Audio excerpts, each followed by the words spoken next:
Typical me, I wasn't added to the stream. Hey everybody, I thought I was. How's everyone doing? Let me know about the sound. Can you guys hear me now? I know in the beginning I was just talking for a good couple of minutes, like a minute, and I wasn't added.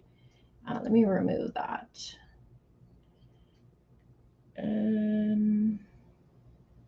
Yeah, thumbs up. Okay, perfect. Hey Rose. Hey True Crime with Shannon. Thank you for being here. We have Scott here, insanely confused. I did not let my mods know this morning that I was going live, so we shall see who ends up being here. I see 2 of them are already here. Thank you guys for being here with me to talk this case once again. I'm going to play this little news clip for you guys, just in case you might not know this case. Most of us do if you are part of this channel. So let's just watch this really quick.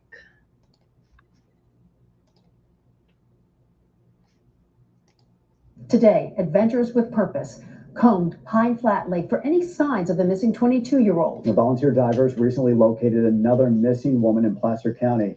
CBS 47's Natalie Vera with the latest. So I'm having some, hold on. We're having some technical difficulties. Hold on, guys.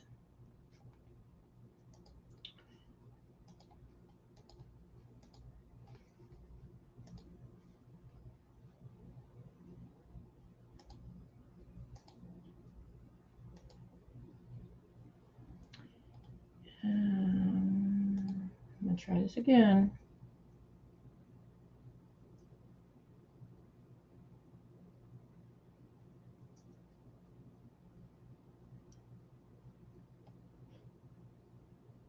Hey, Misty.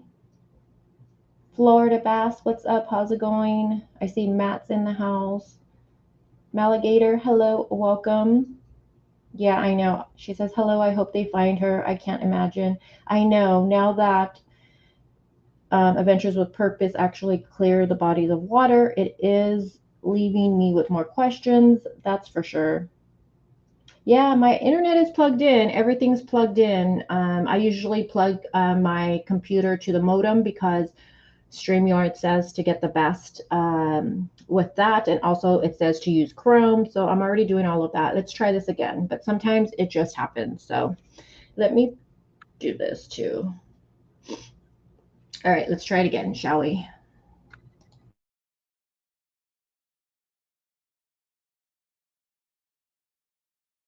Search continues for 22-year-old Julissa Fuentes, who remains missing since Sunday. She was last seen at an AM/PM gas station in Selma around 4 a.m.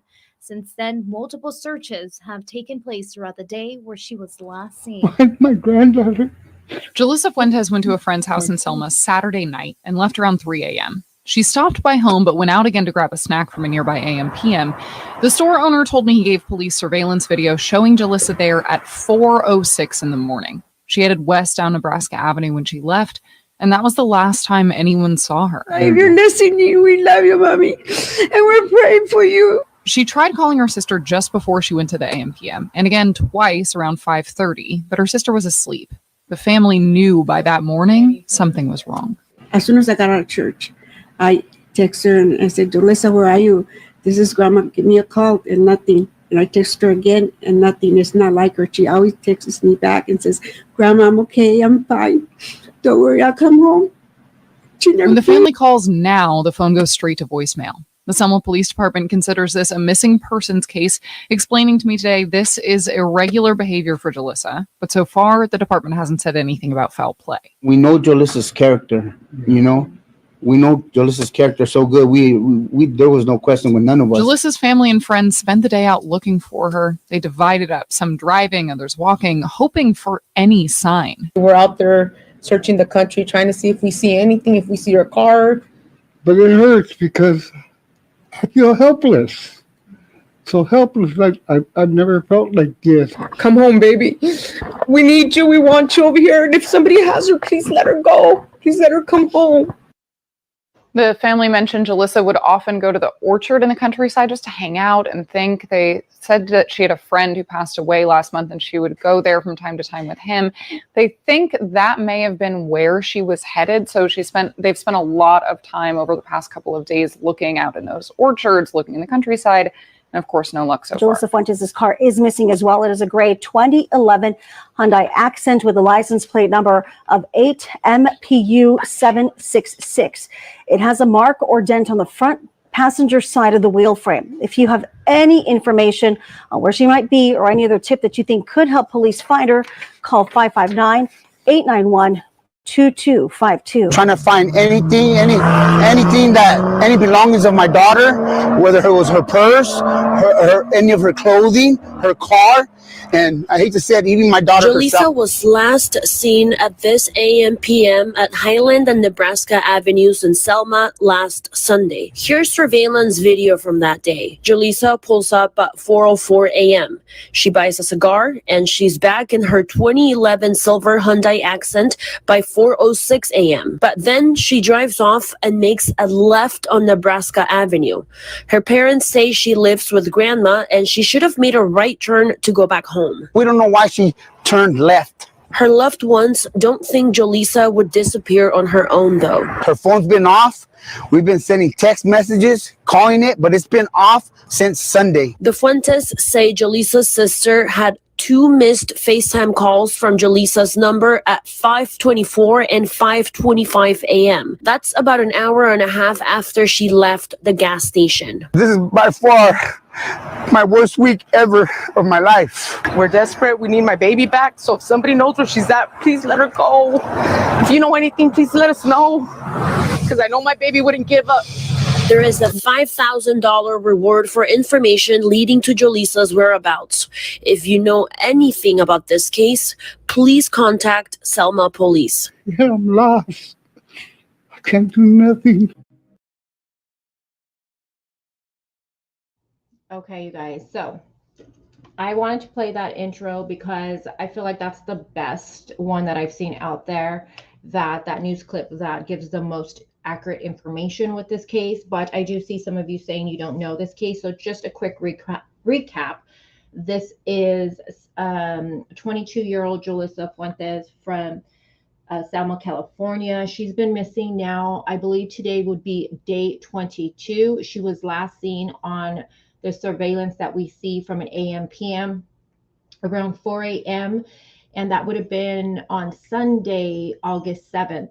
And she has no digital tracking since then, and no social media, no bank, no nothing. And law enforcement did track her cell phone from the ping to an area around Pine Flat and, oh my gosh, do you guys hear my dog? Pine Flat.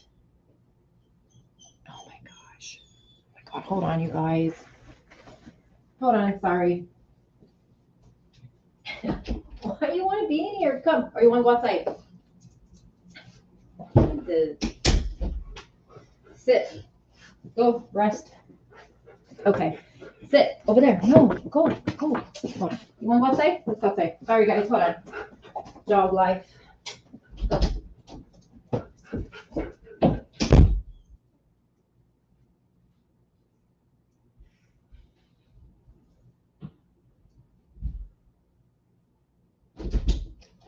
Okay, sorry about that, guys. All right. Anyone who has dogs, you know what I'm going through. You guys know what I'm going through. All right. So they did last ping her phone to an area. It was through the Avocado Lake and Pine Flat Lake. Adventures Purpose was out there this past weekend. You guys know them very well, especially if you're a regular here, because we just talked about them for another case that we're covering, Kylie Ronnie case. And but they cleared both bodies of water this weekend. So I said before, just like I said with Kylie's case, if she would be in the water, they will find her. And same thing with Julissa, but they didn't find her in the water. So I don't know. My mind's going everywhere with that. But basically, that's what we know so far. And I did a live stream prior to this, and I go into way more details of it all. And throughout this discussion, we'll go more into other stuff. We're going to listen to the only news press conference that law enforcement has done Selma PD. And I know that I've seen some channels playing it, and I know a lot haven't played it because the audio is really low. So I did run it through my app. I bumped up the volume. I try to trying to lower any background noise, but I still feel like it's kind of low. So just in giving you guys let you guys know, maybe if you have earphones or something like that right now, you can go grab those while we listen to it, because I do want to listen to it because they do say something. And I guess now that she hasn't been found in the body of water, I don't know, my mind is just starting to think different things now. And they do say something, they give us some information and they're holding back something. And I'm just wondering what is the reasoning by them holding this back. So we'll get into that discussion. We're going to take a closer look at the map, and then I will drop the link for anybody that wants to come on panel. This is something I'm going to start doing with the channel. I will start dropping the link so you guys can come up and, state your mind and your opinion with these cases, because you guys are with me with most of these cases from the very beginning, and I want to give you guys all the opportunity to start coming up on here. This is, even though it says my name on this channel, it is our channel. We're here together to talk all these cases, and I want you guys to be able to come up and let me know what you guys think. So I will drop that link in a little bit after we play the news press conference. Now, this news press conference, if my memory serves me right, was done on day 15 or 16, I believe. And this is the only news press that they have given us. And I believe he states that they will not give us, they won't be doing these news press conference because it seems like Selma is a smaller city maybe, and the PD, they don't have a lot of resources, and that's why they've also asked for assistance from Fresno County, because I guess they're just, a smaller PD. Now, they won't be giving us many news press conference, they stated, because one, it takes a lot of man hours to do, and I guess they had some people that were sick also, so they're dealing with their own stuff, it seems like. But I think it's very important for us YouTubers to continue talking about this case, continue sharing, whether you do a live stream, make a short video, share her flyer on your community. Sharing your flyer on your community, it doesn't take time whatsoever. And I do believe that it is going to be our responsibility as true crime creators that really want to spread awareness with the missing to really utilize our platform to do this, because sadly, what's going to happen with this case, since law enforcement isn't giving us a lot and they've only done one news press and it's been 22 days, the media itself is not going to be covering it as much. So it's going to be up to us. And we know as a community, we have a very strong voice that we can continue to keep her face out there. And that's what we're doing here with my channel. We're going to continue talking about it. I will continue sharing her flyer, because I think it's really, if we don't, it's going to go quiet. I feel it. This case will go quiet, I think. So with that being said, let me switch over my screens and then I will look at the comments, because I haven't looked at it. So give me 1 second. And again, this is going to be the case about Julissa Fuentes. She is 22 years old from Selma, California, missing since August 7th of this year. Now, she was last seen driving her silver 2011 Hyundai Accent. She does have tinted rear windows. California license plate is 8MP-U766. And there is a $10,000 reward. If any of my mods know the family's GoFundMe, if you can share that in the comment section. If not, then at the end of the stream, I will get that. I should have had that ready to go, but I didn't. I slept in today, to be honest. So, but I will get that for you guys. And if you can make a donation, please do. If you can't, that's okay. You can still help this family just by sharing this live stream, sharing other live streams, sharing the flyer. You can still do that. I know people get a little iffy with GoFundMes, and I only share certain GoFundMes. I don't share them with every single case. But definitely, I want to make sure that we are helping this family by helping them raise some funds to help them, because I do believe they are trying to get a private investigator to help them. And they are trying to, I think, bring hire some canine units. They're trying to go with somebody who might be retired. to help out. So we definitely want to help them. So if any of my mods know that link, you can share it, please. If not, I will get it afterwards. All right. And let me see. Oh, Amanda is here. Oh, hey, Amanda. And I haven't been looking at the chat, so just so you know, don't think I'm ignoring you guys. I believe they checked. Let me look at them. They checked. I know for sure. We'll look at the map in a little bit. We'll see what other, bodies of water might be there around there. I think there's a smaller body of water around there. I could be mistaken, but I know for sure they checked the two main ones that her phone did last ping in the area of. But keep in mind, just because her phone pinged there does not mean Jolissa is there. Her phone is just there. But somebody, if a crime has or foul play has happened, someone could have just turned her phone off and ditched it there, which I was looking at the area and it is so big, you guys. I didn't realize how big this is. And the terrain, and if someone threw it over the side, I mean, trying to find that would be like a needle in a haystack, to be honest with you. So it is important to share the information about her vehicle. And Amanda, I believe in one of the news press, they state that her car has a dent somewhere on it, because sadly her car, if somebody did, it could be already taken apart by now. The license, I mean, shit, this shit could be in Mexico, who knows? Or it could be in someone's garage.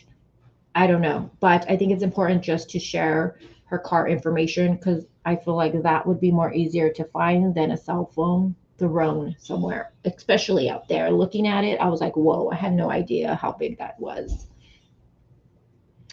And no, thank you, Amanda, for bringing this case to my attention. Definitely want to help them out.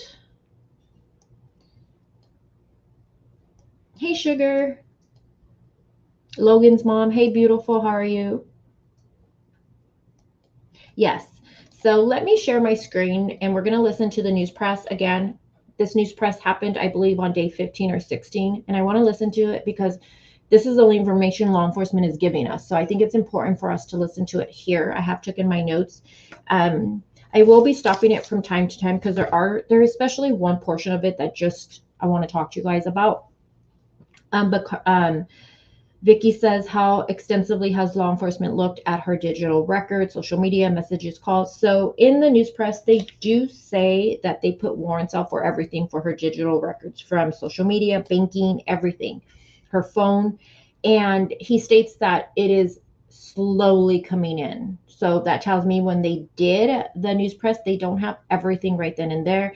But one thing I have learned from watching another creator who used to be law enforcement, you put the warrant in and it doesn't mean you get everything literally the next day. It does take time to get all that information. So it's slowly coming in. But we do know they got the phone pings at least. Yes. Okay. So Amanda says for the dent on the door. Now I know they give us an exact area of the door area, so I will have to double check that, and I'll probably, let me write a note because I do think it's important. I'll just write it in the comment section. So she does have a dent on one of the doors. I don't know exactly where. So dent on door, because I think even if someone like switched license plate, I mean, I don't know, it'd be still hard just to the dent, Okay, thank you, Amanda. Matt says passenger side rear wheel arch area. Sorry, it's coming up slow. So do you know that for sure, Matt? Passenger side rear? I think that does sound about right, what I heard. And Matt has a channel, which I did not know. So if you guys want to check out Matt's channel, Matt, I think one of my mods can share your link. Okay, so Matt says they put the dent area on the original flyer. Okay, thank you, Matt. I'll have to look for the original one because I do think that's very important information. Also, there is tinted rear windows, you guys. Okay. Hey, Kelly Searches. All right, so let's start. Let me take this off the screen. And let me share my screen with you guys. Now again, hopefully you guys got your earphones. Yeah, let's do this one.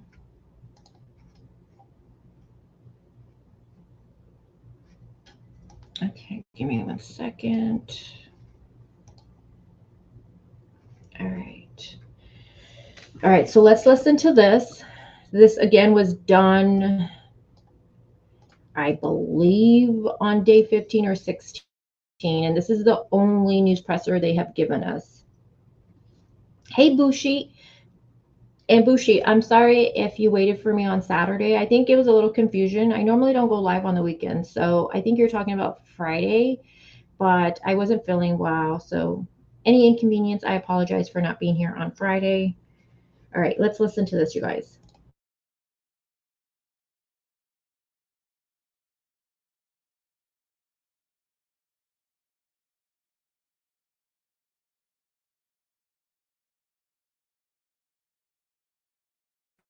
Ready? Ready. Okay. Good afternoon. My name is Chief Rudy Alcruz with the Selma Police Department. I want to thank you all for joining us this afternoon. I just wanted to have a press conference and talk about Ms. Fuentes and her being reported as a missing person, and when that happened and where we're at today, to kind of summarize. So if you'll bear with me, I'd like to just do a quick summary of our investigation. On Sunday, August 7th, at approximately 8 p.m., Ms. Jalissa Fuentes was reported as a missing person. Our officers responded to meet with family members who explained to us that on Saturday, Ms. Fuentes attended a family gathering at about 8 p.m. Through the course of our initial investigation, we were able to determine that Ms. Fuentes, at about 3 a.m., went home to grab some belongings. They did not specify exactly what belongings, just grab some belongings. Okay, so let me just give some more information, because he says that they don't know exactly what belongings, but you know, the family has done some interviews. So she went home, it looks like, to grab her little, she has, what's the name brand, Amanda, of her bag? But it's like a little, ladies, you know what I'm talking about. It's like a little mini backpack that we use sometimes as a purse. So her sister says that she kept like her wallet and stuff in there. So she went home and she grabbed her little purse and to get some money. So I'm thinking her card might have been in there. So that's what she went home to get. So 8 p.m. she went to a friend's house. Her name is Julie. She went to her friend's. Her family, I guess, was somebody was having like a family get together or something like that. And then they also had about some other friends that were there. I think it was like 4 other people that were there that weren't considered family. She leaves there about 3 a.m., which makes sense. A little bit after 3 a.m. And then again, she gets home and she contacts her brother then. And she went to get a little small bag.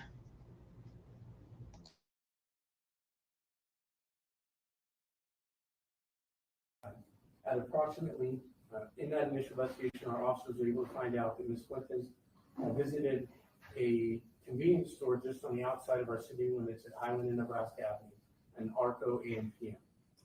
And that was about 4 a.m. Ms. Fuentes is seen on video entering the store, purchasing some items, and then getting into her vehicle and leaving westbound on Nebraska Avenue from that AM/PM.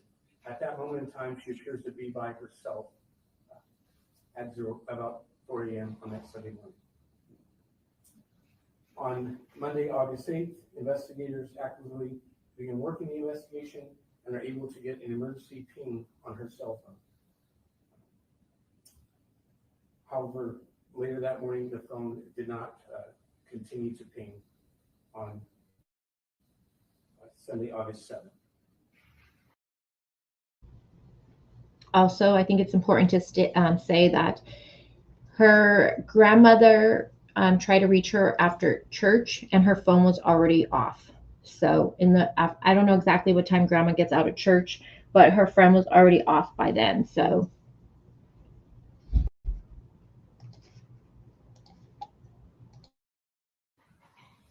on Tuesday, August 9th, family members have been phenomenal and done a great job of getting us information, getting us leads and tips, in which we followed up on in the area just west of the city of Selma on the Nebraska and Fowler, Nebraska and Floral area. Many times the family's gone out there and searched the area. We sent our investigators out there with our drones to also search the area.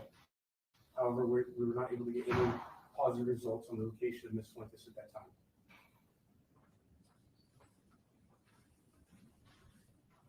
Additionally, our investigators have authored several search warrants looking for digital data in the way of cell phone, social media, banking information, as well as any other digital information that we might need to help analyze and locate Ms. Fuentes. As that information comes in slowly, not as fast as we'd like, our officers did additionally put out some information on social media that Ms. Fuentes was missing, and the family has done a phenomenal job in getting information out to not just the Selma area, but all throughout Fresno County and even the nation. So I compliment them because they've done excellent work in getting that information out. So again, like he just stated, they have put search warrants out there, like cell phone, social media, bank, and any other digital data. But again, it is coming in slowly. And I do agree with him that her family, I'm not even kidding you, it is her family who has spread all this awareness. They're the ones that, if it wasn't for her family, I don't think this case would have gotten as much attention, to be honest with you. It is them. So I do think that, and I know, Amanda, you agree with me on this, that it is very important. And I know it's probably really hard to do these interviews and to just kind of answer the same questions over and over. But I do believe that it is important for the family to continue doing these interviews with YouTubers, social media, because it is them that are going to keep the story out there. And because if I feel like once the family does, like, you know, if it does die down and they're not as active with doing these interviews, sadly, this case can go cold so quickly. We've seen it many times.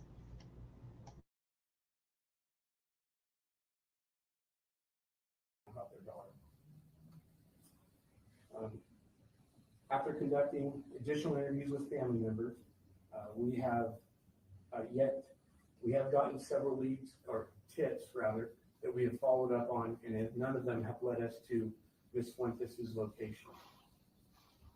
On Thursday, August 11th, we were able to get information from the phone company, from the pings on Ms. Fuentes' cell phone, that led us to a search area near the Pine Flat and Avocado Lake area, which is just northeast of the city of Sanger. In looking at that phone information, we were able to determine that Ms. Fuentes' phone traversed through the city of Sanger and up into that Avocado Lake and Pine Flat area. At that time, as we do not have the resources, such as Fresno County, we connected with the Fresno County Sheriff's Office and their search and rescue team. The Fresno County Sheriff has been phenomenal in helping us with the physical search of Ms. Fuentes as we complete and continue the digital search for Ms. Fuentes. In today's day and age, digital data is paramount to our success in finding missing persons and victims of crime. With that, our detectives continue to analyze the data and have sent that out to the Fresno County Sheriff's Office, the Fresno Police Department, and the FBI, with the hopes that they can also look at that data and ensure that we're getting the best information from that limited data that we do have. As well as analyzing and taking in all that digital data, the Fresno County Sheriff's Office Search and Rescue Team and the Fresno County Sheriff's Office have flown helicopter searches for a total of approximately 15 hours of helicopter time. And we thank the sheriff for that. They have additionally maintained or facilitated 20 hours of searching of the main roadways up in the Pine Flat Avocado Lake area. Additionally, as well as that, they have 43 hours of searching waterways with their boating units. They also this weekend, the sheriff's search and rescue team has a very good relationship with their search and rescue Jeep team, and they have conducted approximately 288 hours by the use of 16 off-road vehicles searching at Pine Flat and Avocado Lake area. They've covered approximately 1,740 ground miles while performing those searches. The sheriff's boating unit has also searched Pine Flat with side scan sonar today, and will continue that search throughout today and tomorrow. To this point, it's very rare that a 22-year-old girl has no digital footprint, i.e. cell phone, social media, bank cards, things of that nature. Additionally, from the onset of this, the Fuentes family was adamant that this is not normal behavior for Jalissa, which again brings us our concern. And why we quickly reached out to the sheriff's office and Fresno Police Department, even on that following Saturday, to have an analyst come down from the Fresno Police Department to help us analyze that data, because we didn't get the data until Thursday, August 11th.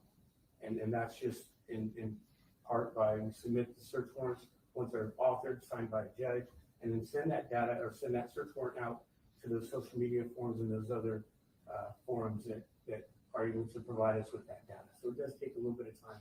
I know that it's frustrating at times. However, we do have to wait for them to send us the data. And once we're getting that data, we analyzed it and came up with the best information we could. And just not to bank on that or be prideful, we sent that out to the Fresno Police Department crime analyst, who helped us also look at the data to get our best information possible. So I will say to this point, there's nothing overtly that leads us to believe that a criminal act occurred. However, Ms. Fuentes has been gone for a long time, and this is not familiar or not normal behavior for Ms. Fuentes. So we are treating this as a criminal matter. So this being said, we're doing our best to communicate with the Fuentes family, give them what information we can. However, we do have to treat this as a criminal matter and ensure that we are making our best efforts to bring forward a prosecutorial case should the information we received during this investigation show that something of a criminal nature occurred. So basically what he's saying is that because it is very rare for a 22-year-old, and I 100% agree, to not have no social media footprints for this long. It's already, at this time, I believe it was day 15 or 16, and her family is adamant that this is not typical behavior from Jalissa. So they are treating it like a criminal matter. So which means that they're going to keep a lot of things close to the vest, because they just never know. Even though she's missing right now, they don't know if, in case she is found and it leads into a criminal investigation, they have to keep certain things quiet, which we already know that we only get, like, I think it was like less than 10% from what they know. They only give us.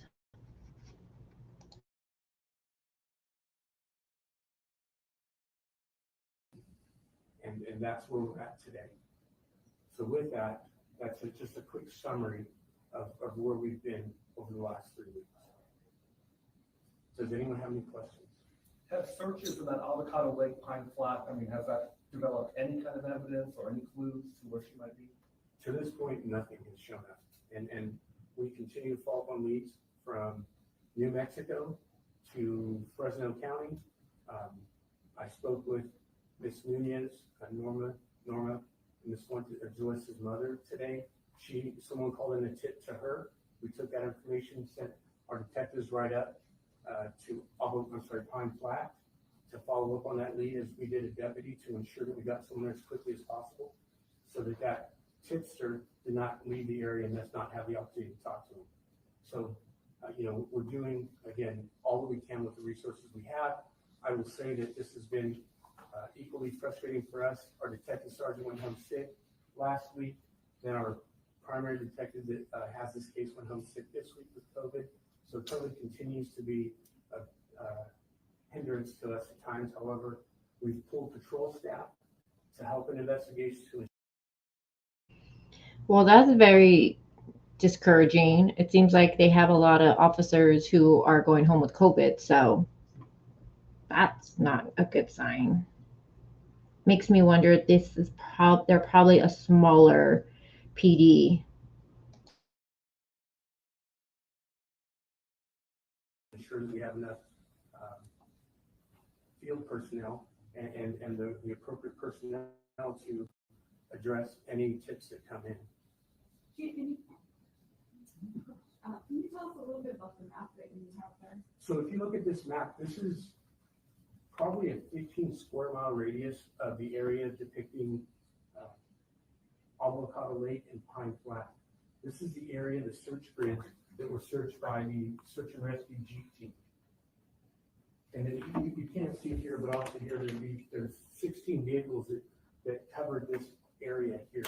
If anyone has been up to the Avocado Lake and Pine Flat area, you'll know that it is a vast geography, vast area to cover. Right now, our hopes are to try to get the data that we have that search or that information refined so that we can do a feet on the ground search, right? But right now, with what we have based on the cell phone towers, and that's we're using these triangulations from the cell phone towers. We're trying to refine that search area so that we can go down and do a more specified search. However, with what we have currently, this is an enormous area to cover on. So it just is, and we've had Fresno County's search and rescue team members run into the family up there, and they all understand it's an enormous area. In your experience, what happens after someone goes missing for 2 weeks? What's the possibility of finding them at this point? We're going to find this Fuentes. I don't know how long it's going to take, but we're going to find her. I mean, as big and vast as this area is, there's a lot of people that will be out there that go out to this area at certain times of the year, right? As time cools, the geography changes, right? That tall brush will lessen, right? It'll be more lower to the ground, which will allow more visibility for searching. We're just unaware right now, correct? And again, to add to that, a 22-year-old with no digital data is extremely rare. And that was our biggest cue that it's going to be an enormous challenge finding this one. When she made those calls at 5:20 or 5:25 in the morning, can you tell us if she was in Sanger or was she already in the Pine Flat area? I can't, again, I'm not trying to hide anything. However, we do have to treat this as a criminal matter. And I don't want to give too much information that might hinder prosecution later. And again, I've met, we try to keep in constant communication with the Fuentes family through Joanne Banda and try to meet with her every day, at least once in the morning and in the afternoon to keep them apprised of where we're at. And they've been phenomenal, patient, and God bless them and their family as we search for Jalissa. Again, we use the Fresno County Sheriff's Search and Rescue Team that's been very successful in the past. It's not uncommon to find someone a year and a half later up in this area because it is so vast. And as the climate changes, right, different activities are going on, and that puts people in different areas of this geography. In general, how much time are we looking? So I can't believe he said that. He said it could take up to a year and a half just to find somebody in that area because it's so fast. The pinpoint where that thing came from, you said we're waiting for more time to narrow down that search with the technology and everything that we have going and everybody's resources. I know it's not your guys' agency, but also FBI, sheriff, and everybody. Correct. So with all the resources out there, what are we looking at a time frame? We have to send it out to them, and they put that information into their softwares and they compute it and they send it back to us. I can't tell you exactly what the time frame is. Unfortunately, everyone's aware of what just happened up in Northern California and that young lady that was missing up there. Limited resources are limited. They get spread across different agencies, different situations. We don't know what's going to happen later today. So just like the Selma Police Department, we're doing our best to find Ms. Fuentes. We also have to service the city of Selma as well. We have 25 other residents that we have to answer to on a daily basis. And this is not any less important than I understand that as a family member. Absolutely. And like you said, the federal officer did go out sick, but we have a whole team behind Alyssa and are willing to search day and night, as you guys can see and witness. So that's why we ask for any information that we can leave and be out there tirelessly searching. And of course, we do know we got to go up against the ranks and follow command, chain of command, but if we get something out, we get to you guys and we go ahead and move forward from there. And we do appreciate that. You guys have been phenomenal getting this information. Again, we just have to be cautious. That God forbid we have to do we have a prosecution later, that we don't divulge information that's crucial to that prosecution. And that's just, I know that it's hard to digest, especially as time goes, frustration grows, and concern.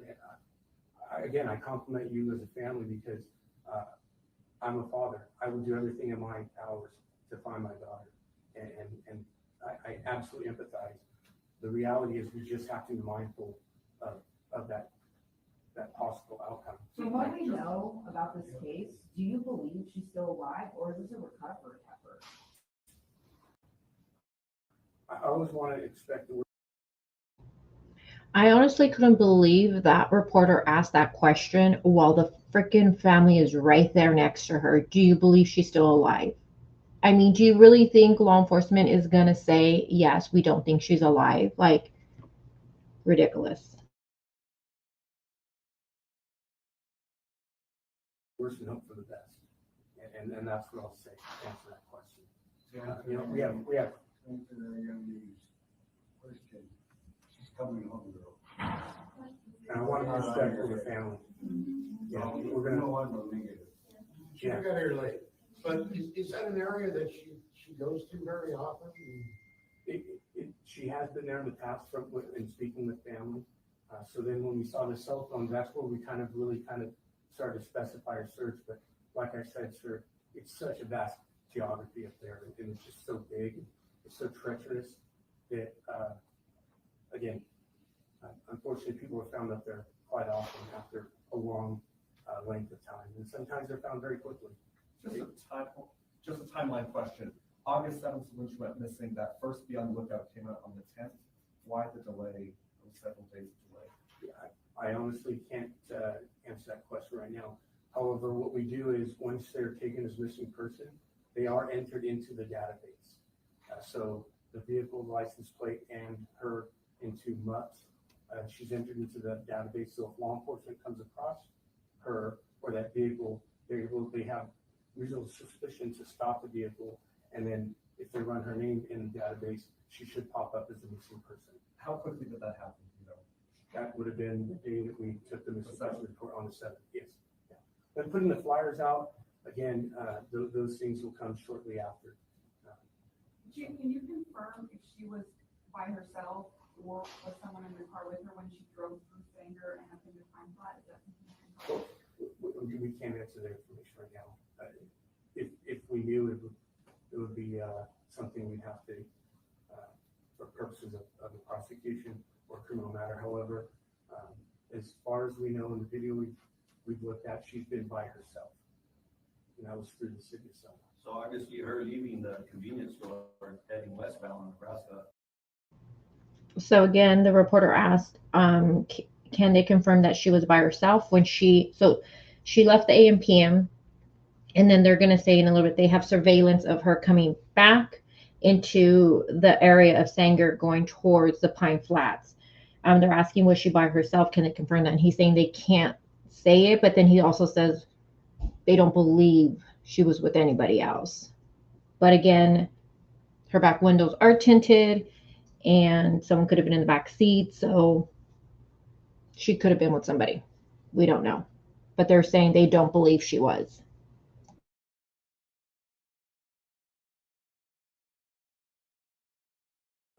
She came back for the car or pine flat for the same area, so she obviously came back to the town, correct?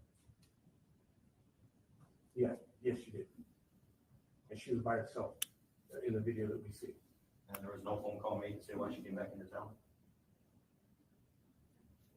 Again, sir, I'm getting into her specific phone calls and to whom we would consider that as parts of the investigation.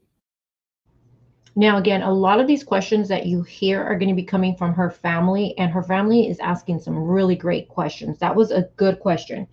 He says, was there any phone call that, shows why she came back into town? And that's a good question. Did she text anybody saying, hey, I'm going to come over, or X, Y, and Z? Did she make a phone call to anybody? And they're not going to give us that information, which I get that information. I get why they're going to keep that close to the vest. I understand that, but just keep that in the back of your noggin, you guys, that they possibly can, get information that she did text somebody. She did message someone. So maybe she did. We just don't know. They're not going to give it to us.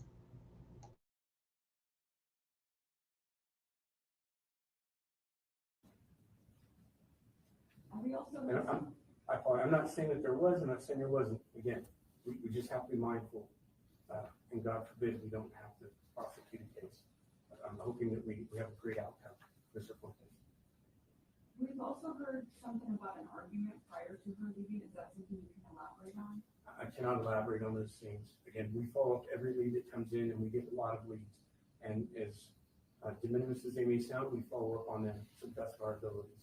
Again, that's why we just brought in, though we're short on patrol, we're down 6 police officers. Well, they're down 6 police officers. Again, not the best thing you want to hear when your daughter is missing. But again, just a little clarification more on this argument that the reporter just asked about. So we know that Julissa that night went to her friend's house. A good friend. It seems like she's known her for a really long time. She went to her friend's house around 8 o'clock, and her friend's name is Julie. The story is, I don't know, Julie ends up going inside and goes to sleep because Julie says she was drunk, so she went inside. Again, this would have been like a family get together, mostly family, but there were other people that were there that weren't part of family. Now she goes inside, puts herself to sleep because she was drunk, she says, and Julissa stood there because obviously when you're friends with somebody, you know the family, and Julissa knows the brother, so she was there with the brother. The brother had his girlfriend there. And I'm sorry, I forget who else was actually there with them. I believe it was one other friend. Now she stays and hangs out more with them. And I guess Julissa ends up getting loud. She went inside, I guess, was being loud. And Julie was kind of upset because she was woken up and was like, you can't be being loud. People are sleeping here. So it was like not really like a fight that it's being stated. It was more just like, I don't know, I guess a disagreement. You know what I mean? So Julissa then bounces and leaves. So that's, we weren't there, so we don't know exactly the extent of this, but it seems like it wasn't an actual fight or anything like that. It was just Julissa getting loud going inside. But then again, Julie could be downplaying it. Maybe it was bigger than that. We don't know. Anything is possible. But right now it's just being put out that it wasn't an argument. It was just kind of like, hey, you're being loud. You can't be being loud. And and people are sleeping, la-di-da, stuff like that. So that's what that question was about. We brought a patrolman off of patrol to assist investigations to ensure that we are able to follow up on those leads as quickly as possible. And the tips for today in Pine Flat, what made it go cold, or what wasn't fruitful? I would just say that the information we saw after speaking with the investigative lead did not corroborate it being Ms. Fuentes' vehicle. And I spoke with Ms. Nunez earlier today about that. And when you say she has no digital footprint, does that mean that her phone was on and suddenly is not anymore, or did she just not have a phone with her at all? Well, a phone only tells us that the phone is pinging or that it's on and that we can calculate where it's at. It doesn't tell us if it was turned on. We assume that it's turned off or it went dead and hasn't been charged. It doesn't tell us that she was with us. It just says where the phone is at. And our phone leads us to this area. It doesn't say that the vehicle is up there. It just says that's where the phone is in that. So again, just because her phone pinged in this area of Avocado Lake and Pine Flat doesn't mean she's literally there. Like I stated in the beginning, someone can have easily turned her phone off and tossed her phone in somewhere in that area. So it doesn't mean, like he's saying, it doesn't mean she's literally there or her vehicle's there, but her phone did last ping in that area. And now obviously it has been he's saying either it died. This is something we heard also with, the Kylie Ronnie case. Phone, last pings, and then they don't know if it died or someone turned it off. But based off of what we hear from the family, I don't believe the phone died. Everybody keeps a charger in their vehicle. I'm just going to assume she had a charger in her car. I'm sure that can be easily asked to the family and they can let us know. But, everybody always has a charger in their car. So did someone turn it off and just toss it right there? We don't know.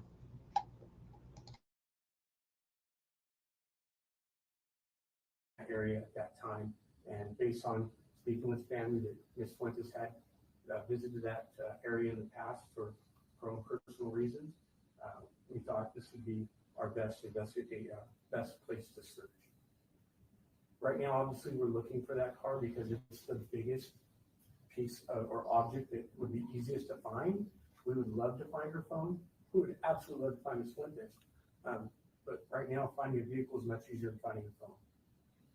If that phone is off, and while that phone is off. And to this point, the phone has been off for some time. No, we're not trying to hinder anything that you guys are doing, other than myself and my wife. We believe you're doing a good job. Sometimes when you put too many potatoes in the soup, it can spoil it. So I knew where you're coming from. And to us, as you as a father, most of you are. Of course we do it. And to make it happen, it'd be wonderful if she walked in the door right now. But we know she's coming. So don't think we have any, thoughts against anybody that's doing this, including you guys or anybody. It's just, we're a family. And family wants their child back, But we're not thinking anything odd or unworthy or anything from the officers. Mr. Fuentes, we never take that personally. I can't even imagine what you're going through.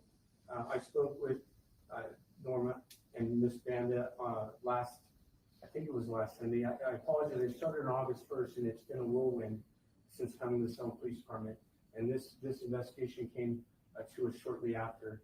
But we did meet at the vigil, and I absolutely understood and understand where you're at. I'd be just as frustrated and confused, and I would want everything in the world to find my child. So I absolutely get it, and we take no offense. You all being here, everyone, your family, everybody being here is exactly what we want. The more eyes that we have talking about Jalissa, the better off. So not word for word, but Aztec, basically that's Grandpa's voice. I recognize it from the interview he did. He's just basically saying that he understands, law enforcement trying to keep things, quiet. Again, not word for word how he's stating it, but, and he understands he's a father, but they want their baby back. They want Jalissa back. It's so heartbreaking.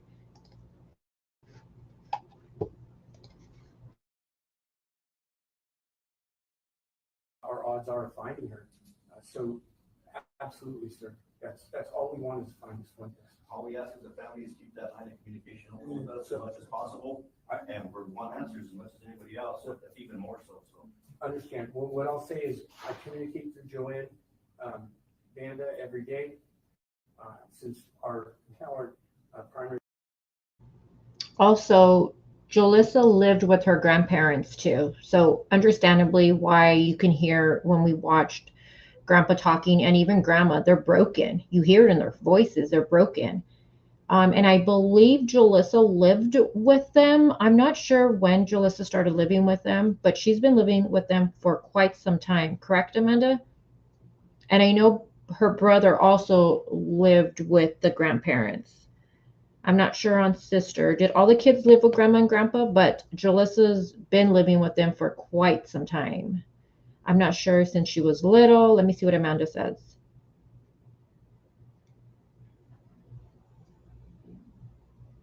They are like parents to her, most definitely.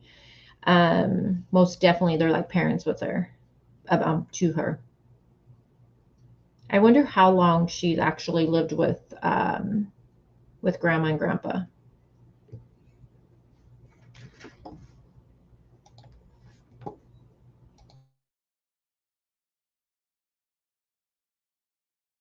Our investigator that was officially handed the case is sick.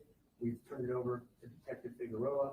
So I'm going to be communicating with Joanne. I called her this morning as soon as I got into the office. We spoke Friday afternoon when they got the information about the tipster from New Mexico. So if there's a good, honest lead, we're going to keep the family apprised of that, as long as it doesn't hinder a criminal case, if you will. And again, there's nothing to say that the criminal matter occurred. However, we have to keep every option open, right, for purposes of investigations.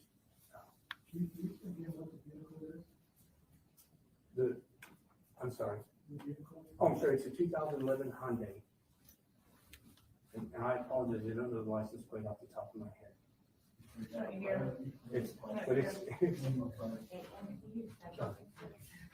Hey, Mary Union Paul.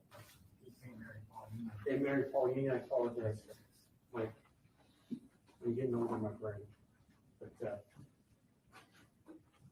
again, the Fresno Police Department, Fresno County Sheriff's Department, our federal partners we're all working with each other to ensure that we're getting this data and we're using it to the best of our abilities. Anybody? Yes, ma'am. What, in your opinion, what do you think is possibly where she's at? Do you think she's being held captive? Maybe her car is out in the wilderness? In your opinion, where do you think she might be? It would be improper for me to suggest anything because every option is open. We have to conduct a thorough investigation. We have to keep all of our options open until we get information that kind of refines our search or the direction in which this investigation goes. So right now we have to conduct this as she could just be on the side of the road somewhere. We have to keep everything open at this moment. It'd be improper for me to speculate. So I'm going to just kind of give this interview and then wrap it up from here, sir. We've got lots of information that we've got to get to, but again, I'm not trying to be difficult. I just that's why I wanted to do this. I will tell you that since this case, we have spoken with news stations as best we can, and it just consumes a lot of time. That's why I want to bring everybody together to just get the information out to where we are. We're not hiding anything. We're trying to be as transparent as we can. I would love to give you more information, but I have a responsibility to the investigation and to the family. So on behalf of the family, thank you for having the press conference today. And please, all we say is keep that line of communication open as much as possible. Absolutely, and with that, we've kind of central pointed speaking with Joanne Banda so that it just saves time and we're more efficient. And I don't, you can go to a crime in today's day and age and two witnesses say, I saw a green car, and the other one say, I saw a blue car. So we just have to be very careful, especially now, because everything that we say, we're responsible for. And we want to be able to get information out that's got to be the best information with that balance of the things that we have to consider in law enforcement. We're glad about you and the other one you do not the media. They're on it. Yes, they are. Believe me, they're on it. You see them, so thankful. really seriously, because, you know, that means a lot to, because I understand their viewpoint about disclosing, you know, I understand that, you know. This is like in this room right now, the way I look at it, also is, you know, we might be saying something about the thing and everything, and I'm sitting here and I'm hearing everything, and all of a sudden, they're getting close to us. You know what I mean? So you have to be very careful what's being said. I understand all that, and that I appreciate. But, you know, like I said, even the media, you know, it's just real good. They're on it. They're on it. They're, you know, they're still on it. You know, and, you know. Keeping her story posted, Yes, live and yes, active out there, and don't let it die down, so thank you guys. Absolutely. And again, I compliment the Fuentes family for getting the information out and getting the media involved. And then again, we don't see this as a hindrance or a negative thing, we see it as a positive. We've got to be very efficient with our time and your time, the media's time. Again, I think we're even live streaming today because we have news stations beyond our region that want information as well. And if that's what we need to do to get the information out, then we'll do so.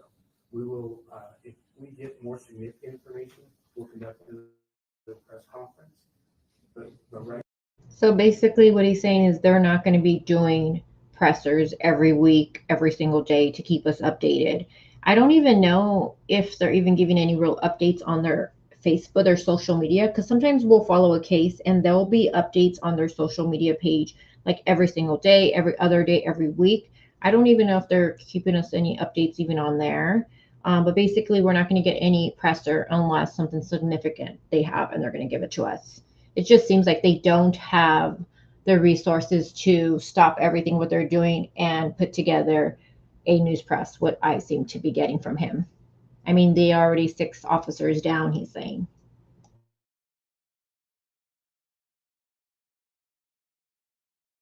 Right now, this is what we have, and this is where we're at. Unfortunately, I wish we had better news, but it is where we're at today.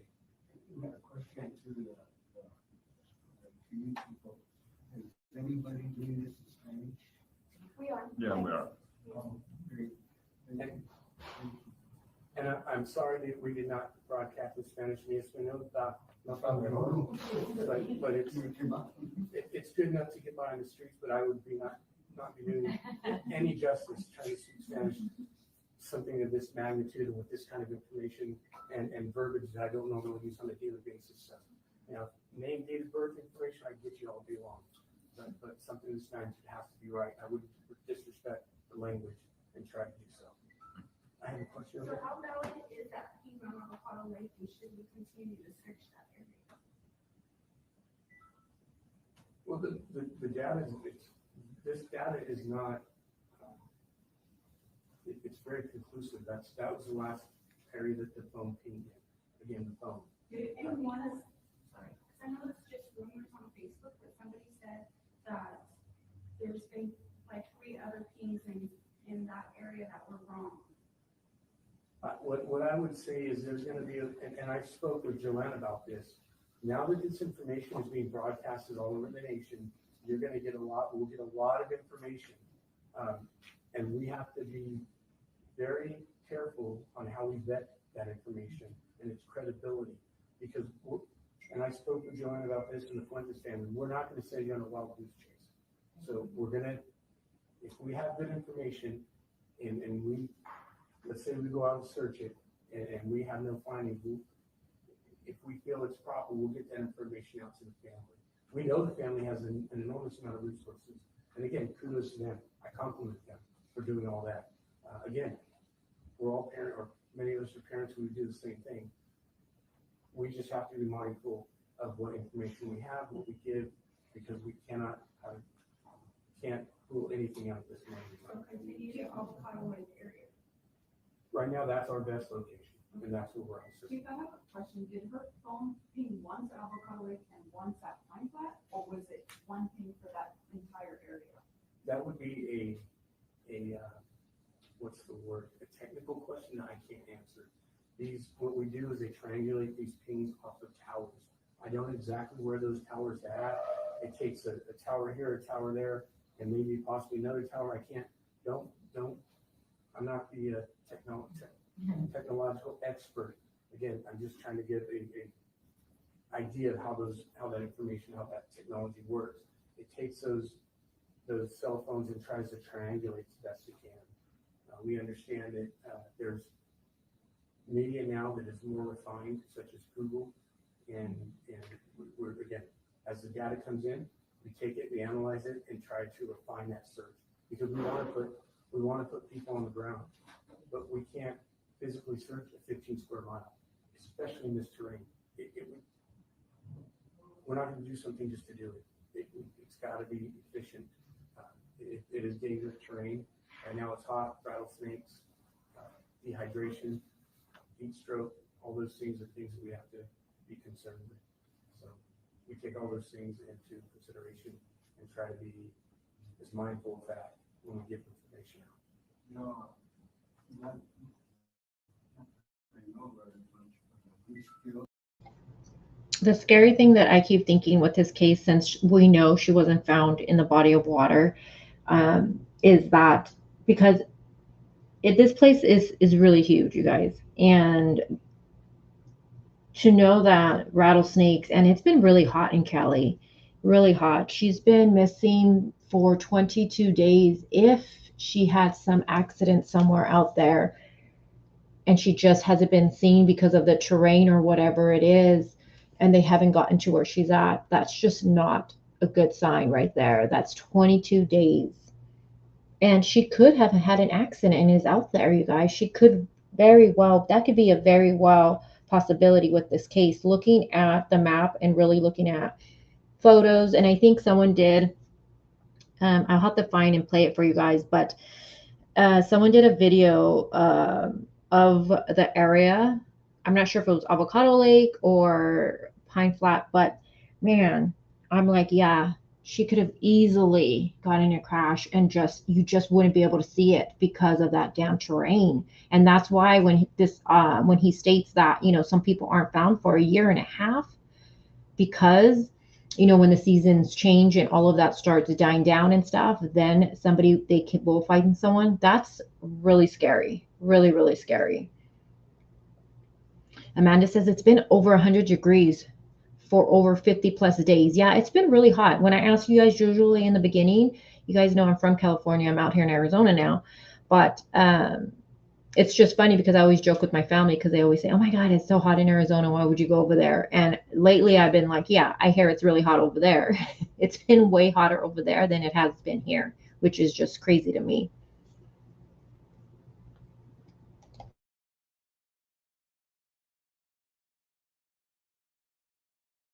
For yourself and along with searching everybody here to meet you to put a doc, hear his voice. I agree, sir. He's got a mind on it. Yes, sir. I have a question. Adventures with Purpose, they just want to tell you, and they stated in the news that they were going to, their next stop was here in Selma. Have you guys got with them or coordinated with them and allowing them to do that? They have not reached out to us to this point that I'm aware of. So they've just. Don't need to reach out to the police.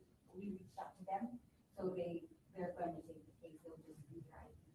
Yeah, they're gonna do that. So we're trying all that. Thank you, Lieutenant. Yes, ma'am. Thank you. And again, the Fresno County Search and Rescue Team is also aware as well, because they got information when they were searching and they ran into a family member up in that area. So again, we're trying to be as transparent as we can, but then be mindful as well of the things that we're responsible for. So I appreciate the family's understanding, their cooperation, and again, our prayers are with you. We know this is a difficult time. Thank you for your patience with us.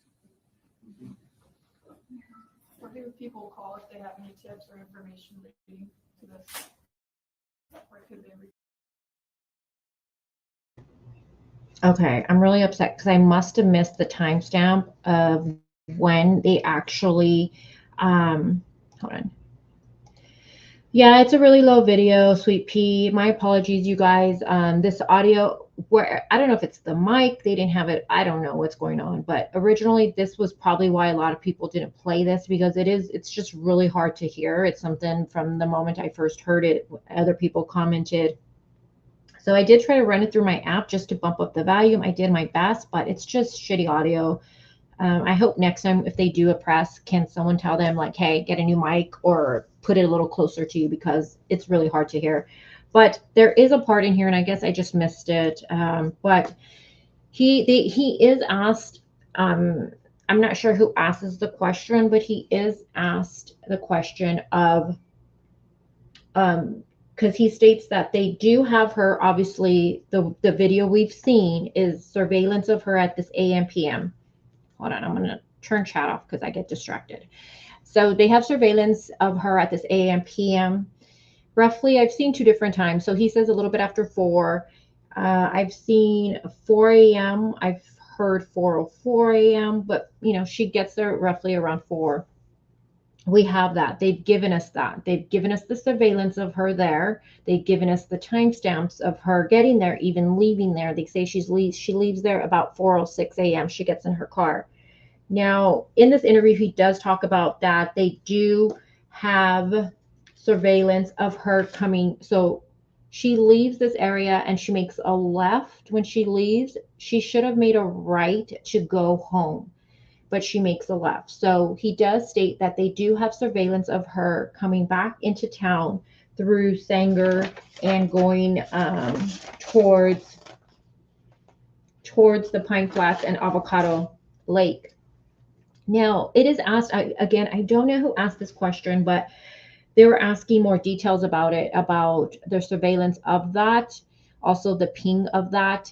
I'm not the ping, I'm sorry, on the time of that surveillance. And one thing I thought was interesting is he said they're not going to release that information to us, that they're keeping that, pretty much close to the vest. And again, he states that because, they don't know if this will be later on turned into a criminal investigation. Now, I get, keeping things close to the vest, for the integrity of an investigation. I understand that and I respect that.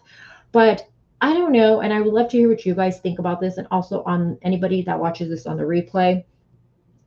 They give us the surveillance and timestamp of her at the AM PM. They have surveillance of her coming back into town, right? But they're not telling us where this is at or the time of it. And I'm just wondering, why are they keeping that close to the vest? How's that going to hinder the investigation?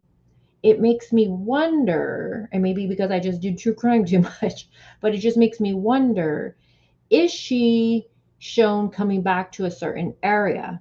Why not let us know? I mean, I'm just going to say, did she go back to the friend's house? Where is the surveillance at? And why are they keeping that from us? How's that going to hurt the investigation? You know what I mean? When they've given us, obviously, the surveillance at the AM PM and the time of that. I don't know. What do you guys think about that? Why would they keep that information from us? How is that going to hinder it? Unless, where is that area they see her exactly? It's just making me really my brain starting to I don't know, trying to think of things of why keep that from us. How would that hurt the investigation? It could just be yes, we have her on surveillance. She was driving near, I don't know, an IHOP, whatever, on X, Y, and Z street at XY time. You get what I'm saying? Why keep that close to the vest? I don't know. What do you guys think?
Aztec girl, right? Keep it close if you don't want the people they suspect to flee. I'm wondering, I'm just like, I understand we've done this before, we get it, but I just don't, because they want someone to come forward and say it first, in my opinion. Yeah, grateful. So they have surveillance of her coming back into town towards Sanger. They're not giving us exact location of anything. They just said through Sanger. What was their exact? I wrote down his exact warning. So through Sanger and up through Avocado Lake, Pine Flat Lake area. They're not telling us exactly where. They won't even give us the time of it. Like surveillance caught her at freaking 5 o'clock. You know what I mean? They're not giving us that. Scott says, and I know this is something me and Scott have been talking about. He says, I've been saying that since researching the case. There's no reason at all to keep that silent. I'm just trying to figure out that. Other stuff I totally get. It's just something that's making me, I wonder where exactly she was. Where do they have her? And I don't know. The first thing I just thought was she going back to her friend's house for some reason? I don't know.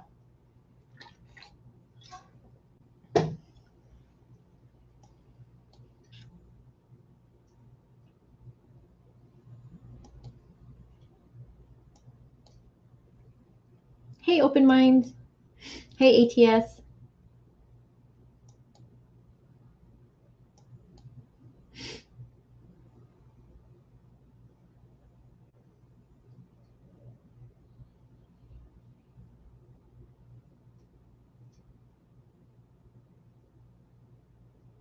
Yeah, so yeah, they have her at some time coming back. Yes. But we just don't know any of it. Now there is this photo I want to share with you guys really fast. Hold on, let me stop sharing that.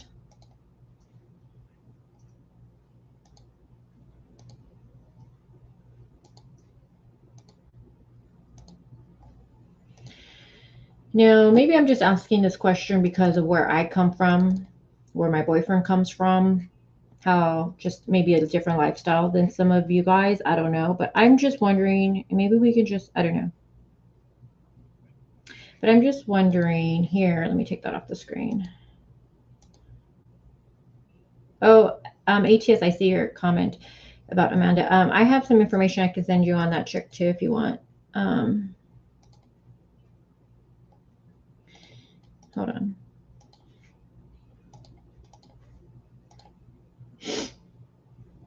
Okay, so I'm just wondering if what is the sign she's throwing up right here? Now, I know I asked if she was in a gang and it was said no, she wasn't from a gang, but just wondering, is this a gang sign she's throwing? What is this right here? And again, I'm just asking because of my lifestyle, where I come from, my boyfriend, I'm from, I don't know, I was just, what is this she's doing?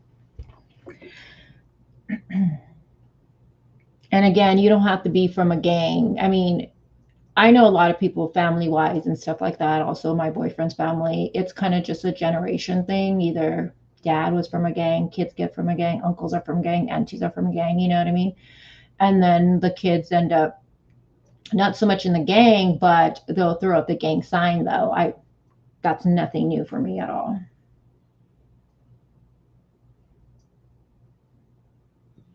Fresno Bulldogs, Amanda says. It's a very common gang out there in Fresno, Amanda. Or I've never heard of them, actually. Also the university mascot. Isn't that a TikTok trend? Make you look at the... I don't know about it. Okay, you guys, I don't know who keeps calling me from this meditation recovery. Every time I answer, they hang up on me. So whoever you are, get your shit together. I don't know you. Go away. Sorry, got distracted. They are from Fresno. Okay, yeah. I'm from LA, so I've never heard of them, to be honest, with you guys. I've never heard of that gang. That looks like Fresno Bulldog Gang. Hold on. What was it? Bulldog? Bulldog Gang. Let's see images. Their color is red.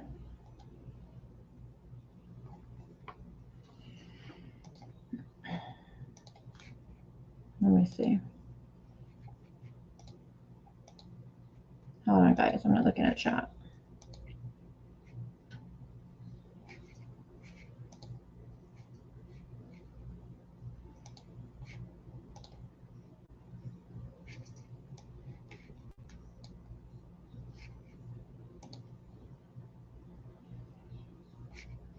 So it looks like their color would be red, I'm assuming.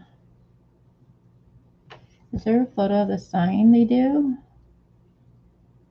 Hold on, I just want to see. No,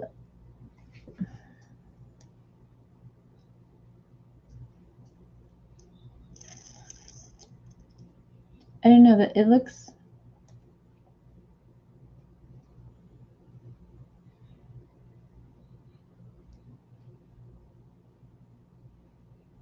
I'm trying to see if there's like a close-up of the sign.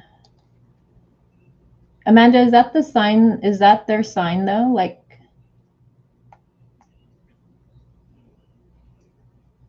oh my gosh.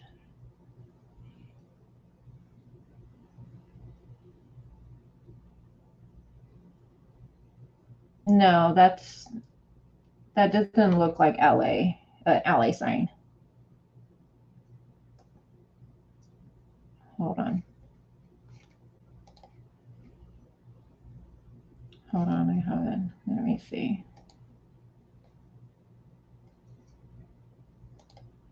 Hold on, you guys.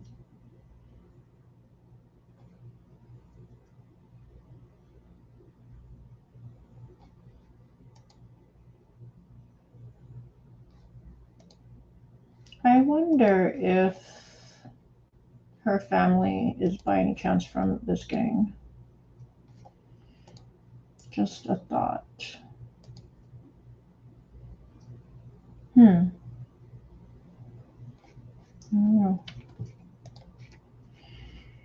Let me see. Fresno is let's see. Fresno is known as the most unorganized gang ever. If you live on a street, you're that version of Bulldogs. Don't pin that. I won't pin it.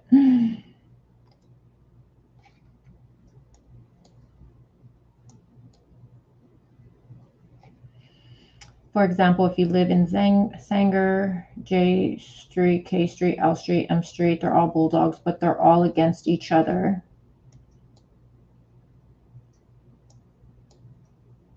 In the video we watched,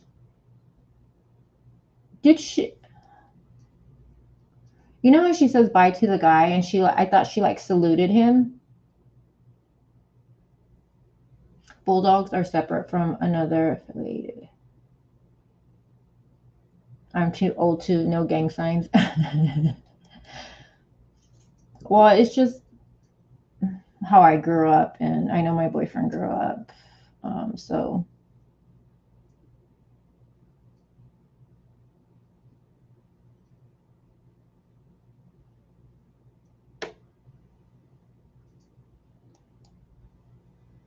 Amanda, but she wasn't from a gang though, right? No, she was not from a gang, and I'm not saying she was from a gang. I'm just, pointing out that sign.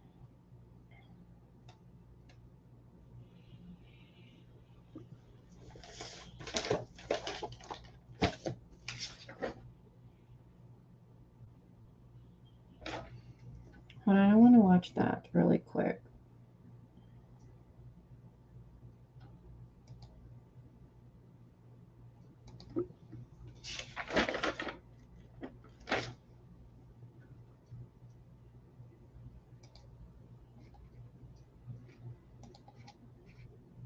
I'm waiting for Amanda to clarify my question.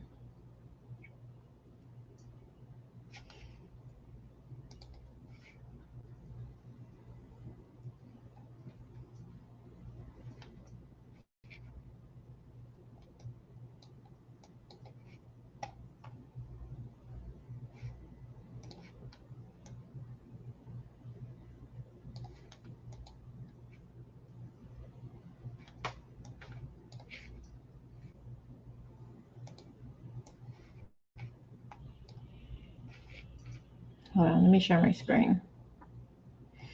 Open mind. So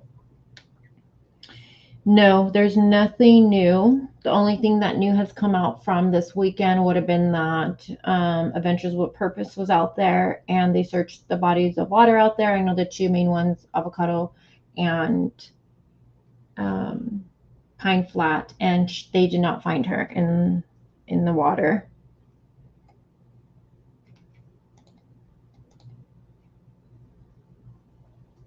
Aztec Girl, where'd you send it to me at?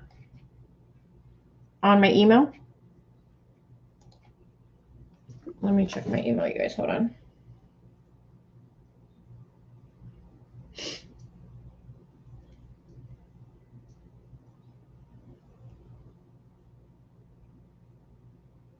Okay.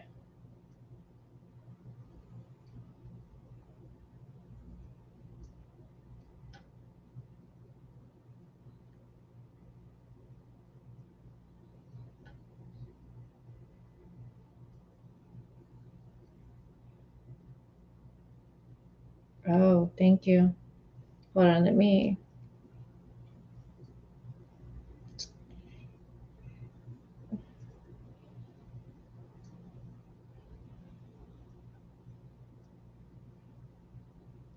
All right, hold on.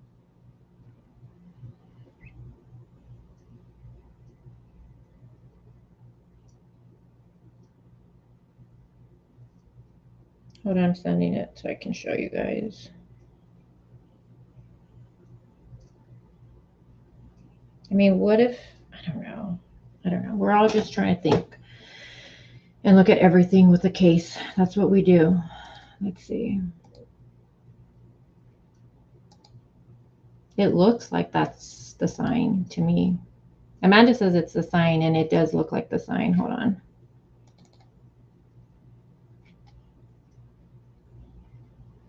But it's been said she's not from a gang, though, so I want to make sure I make that very clear. It is said she's not from there.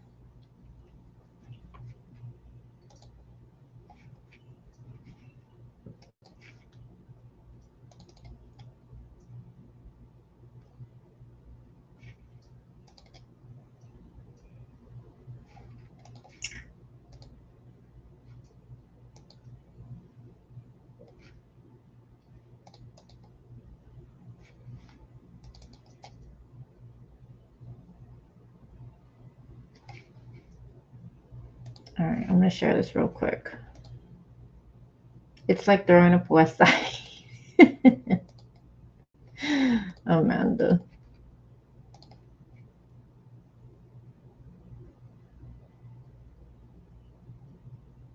It looks like that's the sign she was throwing.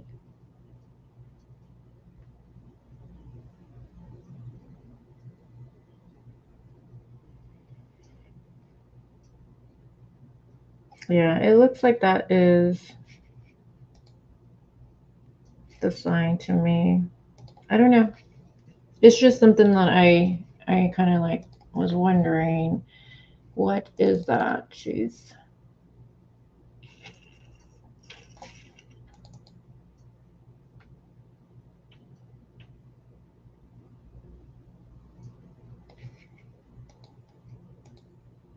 I mean, I know someone very close to me. She's young in high school. Her dad's from a gang, and she's not from there, and she throws her dad's gang signs up all the time in her videos, and I'm like, girl, stop. And her dad don't have a problem with it either, but it's just the way I guess, every upbringing. I don't know. Hey, Dev.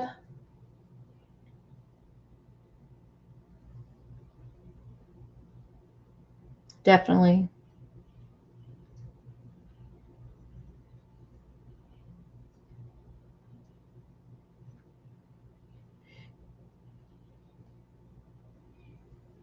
But Amanda, it does make me wonder if, because she's not in the water, if someone seen her, if that was from a rival, I don't know. All possibilities with this one. We know, the only thing we know is she's not in that water.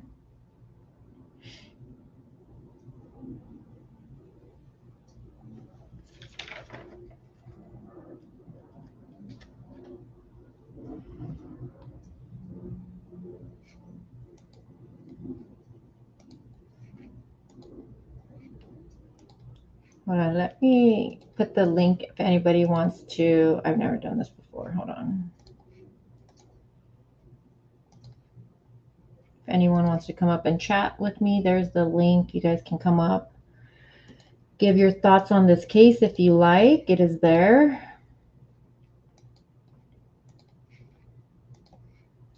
All right, let's look at this map again. Hold on, let me fix that.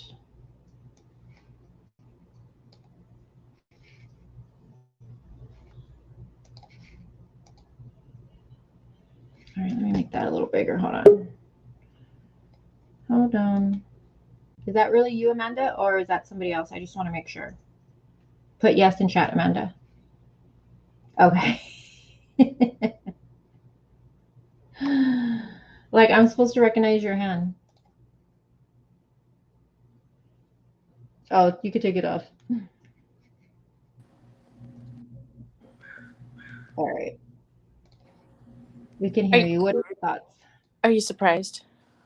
Well, no, but we know that we know that remember Sky with another channel, someone used Sky's Mo, it says your device is not connected. My picture's been used twice, so I completely understand. Yeah. But I look like trash right now, so I figured showing you a picture of my JOINT would suffice. Like I'm supposed to recognize your hand saying hi. Mo, try logging off and trying it again because you're not connected. So what are your thoughts, Amanda? My thoughts are I wanted to clarify that even if Jolissa was in a gang, she's still missing. But I also kind of wanted to defend her a little bit. And it's not because of the Fresno Bulldogs, even though I live here. It's because I have a cousin who is like your friend, whose dad was in a gang, and because of that, she kind of just feels inclined, feels like she could represent it, or feels some type of way about it. And I've even told her before, this is my little cousin, I even told her, I was like, those streets don't know your name, that gang doesn't care about you, like you don't represent them. And just kind of mocking her, because it's the same thing. She, her dad was in a gang, and it was from the little city that they live in, so she thinks that she represents that city too.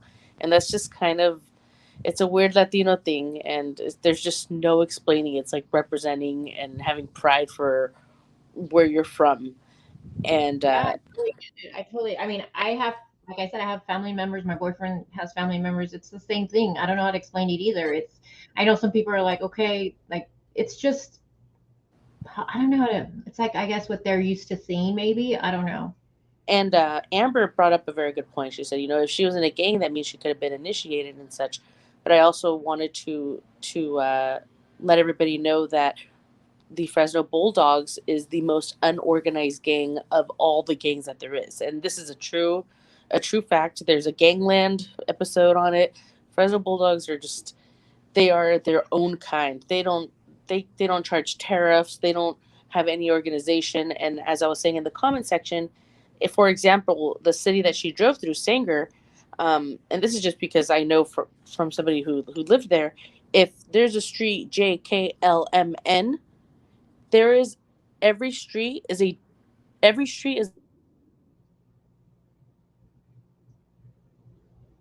You're breaking up, Amanda. forth. And it's stupid because they're literally blocks next to each other, and they can't even go to the liquor store without fighting. But that's Yeah. just what it is. So, okay, remember that photo you sent? Okay, so one thing, I'm glad you're on here for this. So, her mom stated that when so can you guys see this? Okay, let me zoom in a little bit. So, this is the AM PM, and this is the exit she turned on. So, she should have went right to return home. And I believe the distance from this AM PM to her home is only like a minute. Yeah, it's like 2-3 miles, I think, or something like that. Yeah.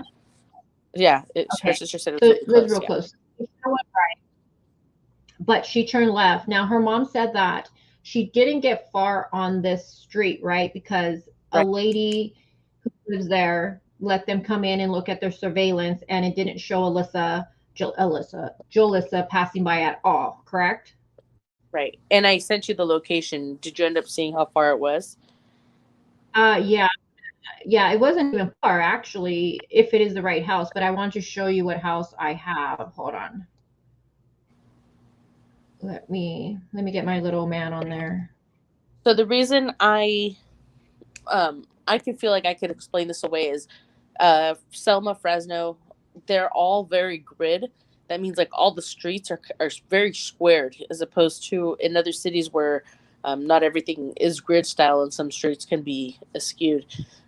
So she could have easily just gone left to take that extra few minutes to roll and then be able to smoke to go home. Let's just say if she was going to be headed home. So that's why it doesn't seem super abnormal. But then again, she's now missing, so something happened there. Yeah, so this is the street she would have turned left on. So let's go down here. I just want to see what house it actually, like the house it was, because I know the mom said it was like a mansion. And I was like, oh, so you can see all the orchards. This is what it would be all here. There is a lot around there, that's for sure. Yes, there is. So I know it couldn't have been any of these. So I was thinking, was it?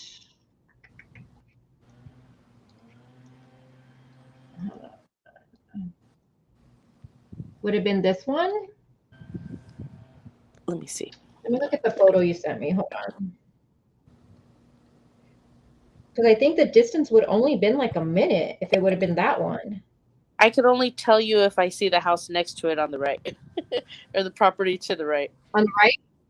Yeah. Oh, okay. Hold on. So it's this little one right here. Hold on. Well, let me put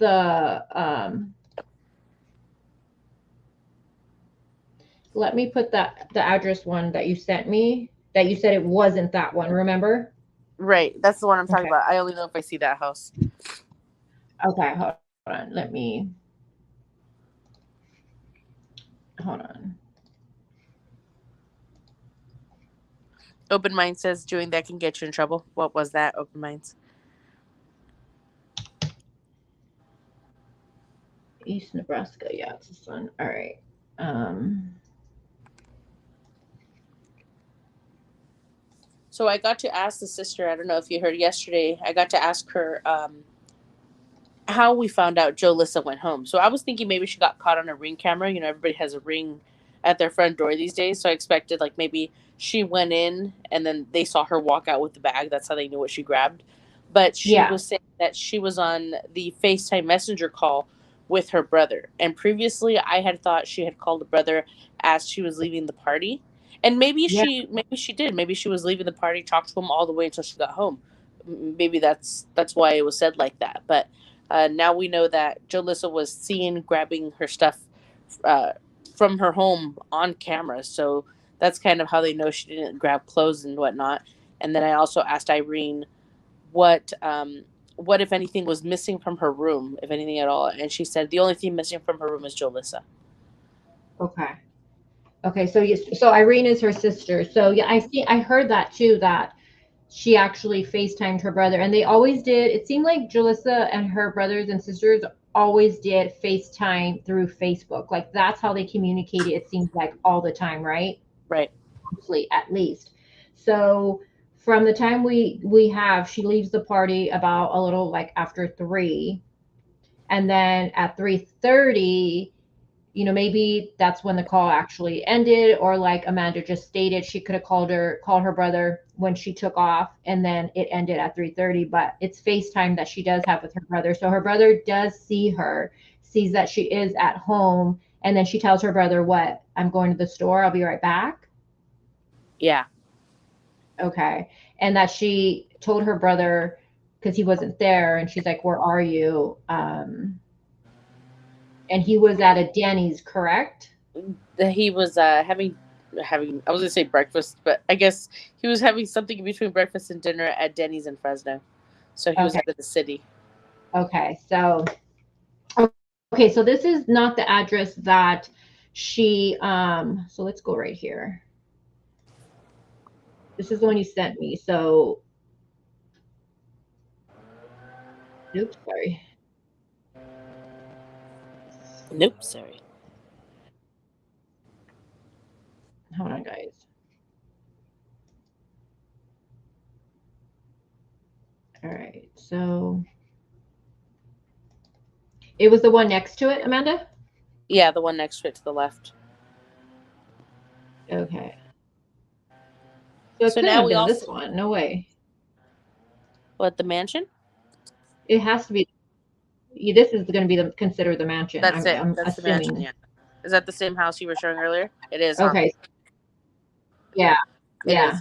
So it's so close. So this is, yeah. So this right here, um, the mom, Jalissa's mom, actually, because they've been the ones boots on the ground trying to get information, and they were searching the fields right across the way. Yeah. I believe is what they were stating. They were searching all this area. So then after that, they started going to houses, and this house they noticed had like one of the, like a camera outside of the home. So they went, and the lady was nice enough to allow them to come into her home, yeah, and look at the camera system. And that night, for the time that Jalissa would have been out, there's no sign of Jalissa's car passing here. And the distance between this and the AM/PM is only a minute. Only a minute. So her family is like, she didn't pass here on the street at She turned all. off So into an she orchard could right away. have. That's what I want to look at with you, since you know. Okay, because right here, there's nowhere to turn in, but this right here, let me see. She couldn't, you can drive through here, right, Amanda? Yeah. That's an orchard. Okay, so she could have easily, yeah, she could have easily went in through here. And because, you know, she is a weed smoker, there's nothing new with that. And she did go to the AM/PM to buy a blunt, well, I call it blunt wraps. People call cigar, it's a cigar. But I say Well, blunt wraps. That's what I'm used to. There's two different things. There's a blunt wrap and a cigar now. So the blunt wraps are just the wraps themselves, and then the cigar would be like what we used to buy, like the swishers that you have to gut and fill.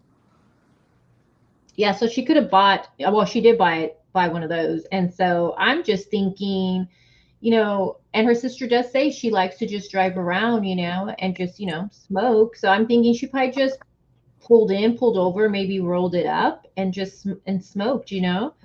That's why she didn't really go too far past that mansion looking house. That's a minute difference. So she could have easily just pulled in here, then wrapped around, and then went back somewhere towards Sanger in the direction. Again, law enforcement is saying she is caught on surveillance going back into town. They're not telling us exactly where or why. Amanda, why do you think they're keeping that close to the vest? I'm guessing because of criminal matters. I mean, maybe because they suspect that she went back a direction to go visit somebody, and they don't want to alert that somebody that they're looking into them. So I'm just going to put it out there. I'm, you know, I don't really know anybody with this case, so I'm just going to say, what if she was going back to her friend's house? What would be your thoughts on that? I think she didn't go back to her friend's house because they had an argument, and she was asked. I mean, she basically had to ask to leave. So, and her best friend was asleep. I don't think she would have gone back. I think she was looking for a place to, or somebody to hang out with after that, because she was, you know, that party was over. So I'm not going to pretend like I know her friends or her circle of friends or who she would have hung out with after, but I'm guessing that if there is somebody, it's going to be somebody that she wanted to hang out after the party, because you're not going to go back to the same place that you just like kind of had like a little blowout over at, right? Did you ever find out if there was any contact after she left with her friend? Like, did she? I've never asked. Never asked. Oh, that would be that would be a good question. Just like, did But she contact you? You know. But I'm guessing with the context of the situation, her best friend would have mentioned, hopefully would have mentioned if she spoke to her afterwards, because it would have been one of the last times somebody spoke to her. So maybe not. And maybe she did want someone just to hang out, like you're saying, because I believe her sister said in that interview she got the it was asked, when she spoke to the brother, like, did she sound any way or something like that? And then she said that she thinks that she just possibly wanted to hang out with the brother or something like that. Yeah. And then she did contact her sister twice. So she contacted her sister at, what was I think it was like 3:49. I think it was 3:59. Yeah. Yeah. Oh, 3:59. You're correct. 3:59. She contacted her sister the first time, and then at 3:30 she spoke with her brother. So maybe she did just want to hang out with someone during that time and just go maybe smoke or just hang out with someone. Maybe she wasn't ready to call it like end of the night or whatever. So maybe that's why they're keeping that stuff close of where they do see her on surveillance, and they're not giving us her if she did make a phone call for her Exactly. reason to come back. That was really interesting when that question was asked by the family member. That was a really good question. Was there a phone call or message pertaining to why she came back into town? And they're not saying there was, they're not saying there wasn't, but they're not going to give it to us. Yeah, and that it makes perfect sense why they're keeping that close to the chest, because maybe it's somebody that we're not privy to, and they don't want us bombarding them either. Yeah, especially us YouTubers. You know how we can be. You know how we can get. In fact, So Grateful Ed said, go on. No, go for it. They're doing stuff over here. No, go what you're going to say. I was just going to Oh, say, in no, fact, last Grateful night. Ed said, so we have no idea. Go. You go first. I'm not. You go. Let me fix this map. You go. Okay, so I was just going to say that I spent a lot of time last night emailing dispensaries in this area, hoping that they repost her flyer.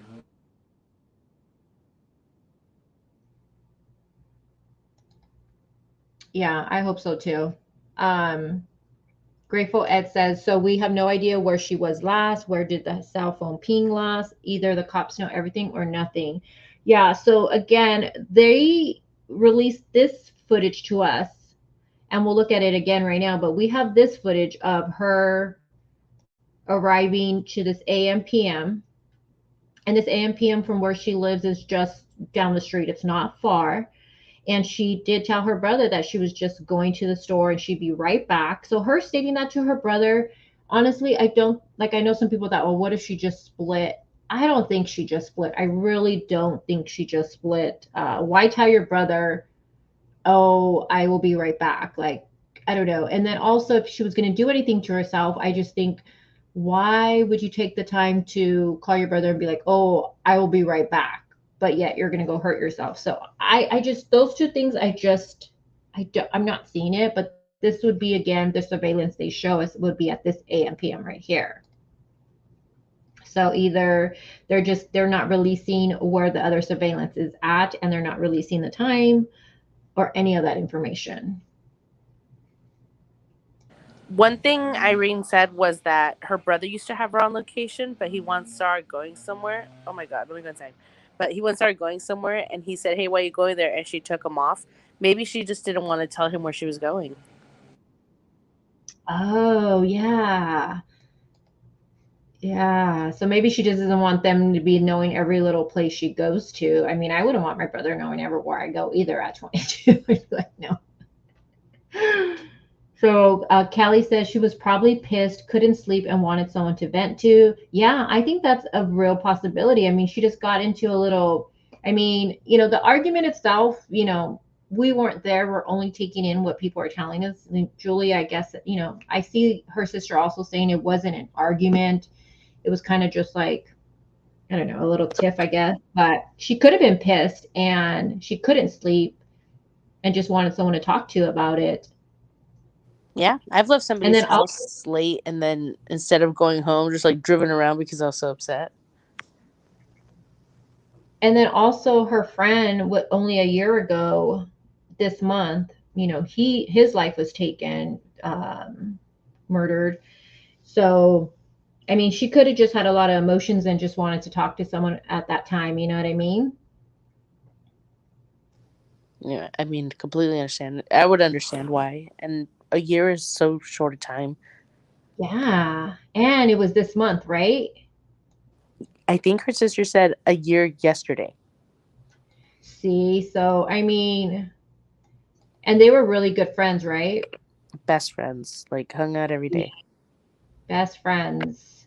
And then you get into a little tiff with your other friend, and I'm sure she just probably wanted, which would make sense maybe when we do look at the surveillance video of her that has been released. A lot of people have pointed out, I thought she looked intoxicated.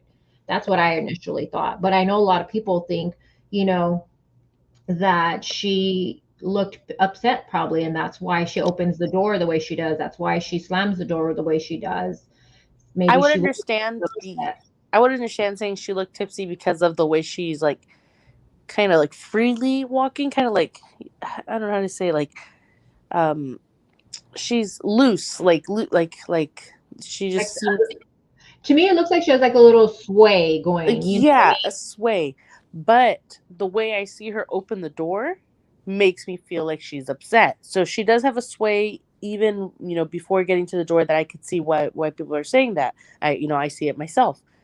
But when she opens the door, I see something different. I see like a frustrated, like you're pissed. Like you usually don't abuse your items like that, like I don't know. So then this little down, and I mean, then maybe the argument was just she was more. The argument was a little bit more than what we're thinking. I don't know, because I'm just thinking if I got into a little tiff with my friend, I mean, I don't know. She could have also been upset that there was nobody to hang out with. It could have been a little bit of everything, maybe. Yeah, nobody was home when she got home. She needed somebody to kick it with, to vent to, or because she obviously wasn't ready. She was still turning it up at the party. That's why she got in trouble. So my guess is that you know maybe that's what upset her. And her family was asked, I believe it was the mom, correct me if I'm wrong, the mom, when she did the interview that you were on, wasn't it asked, because the dad was on that one a little bit, if she has a distinct walk or anything, is that how her walk is or something, No, right? that's something you and I have talked about. Like, we asked her dad if he thought she was drinking, and he Oh, said you're right.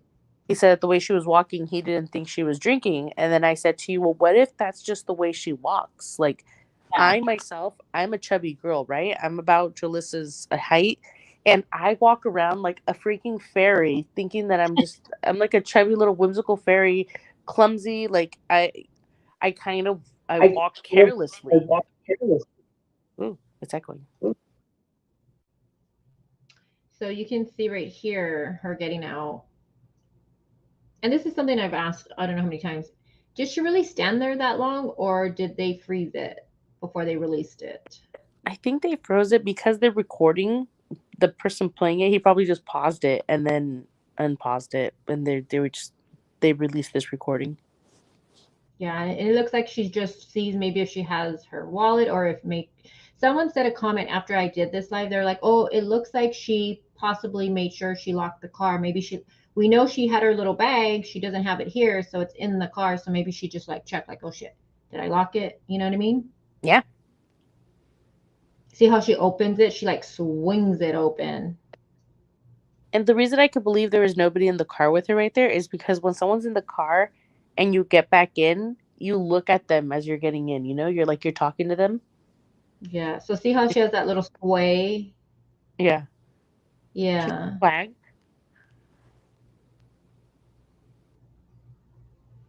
She could have been upset now that I'm thinking about it right here.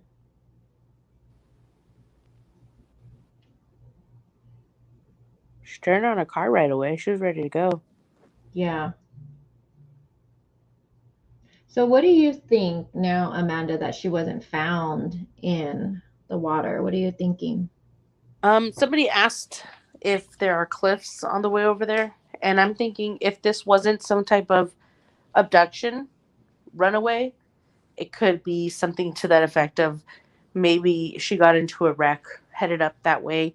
It was super dark. There are little curves on the windy road, and she could have gotten down an incline. That's definitely a possibility. Yeah. Is it true Unfortunately. August, the month that? Yeah, so it would have been Stephanie. Yeah, this month, her friend passed away a year ago. Yes.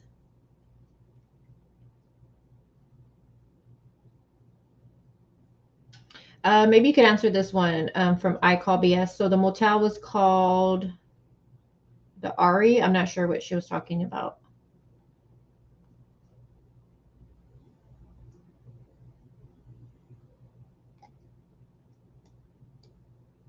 I don't know what she's talking about. Yeah, I Call BS. We don't know what you're referring to.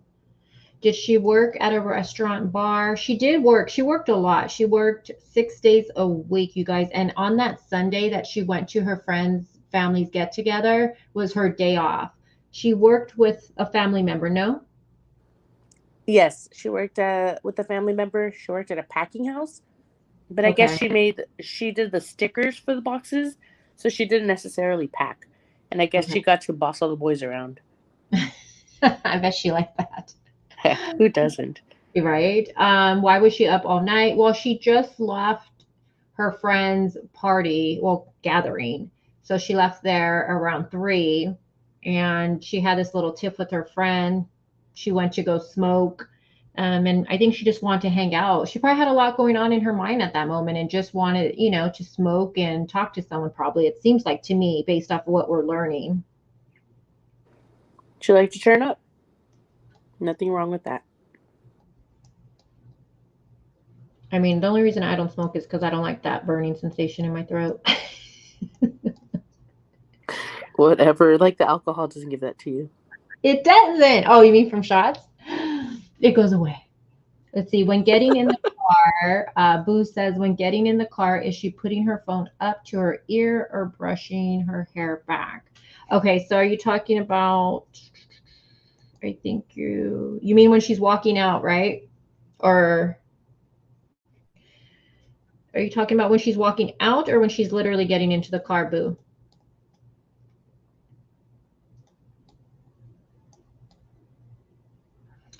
Motel room. I'm trying to. I don't know. I call BS. Can I you think she's start doing a reading, which isn't okay right now. doing a reading? What do you mean? Like she's telling us things that she's seeing in a vision. Oh wait, are you a psychic? Is that what's going on here? I'm like, I don't know what you're talking about.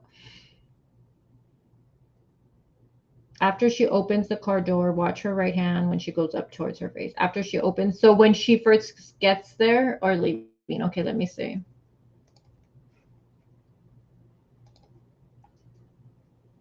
Yeah, if you're doing a reading, I just don't want that in my chat right now.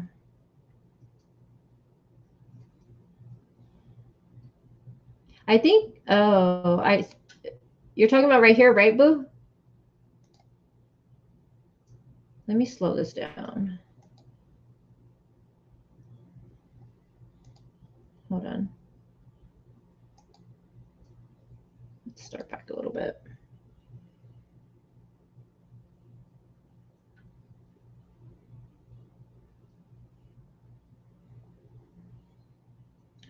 Her hand is up. It looked like she would be holding something, but again, she walks out with it would only be the cigar or the blunt wrap, whatever you want to call it.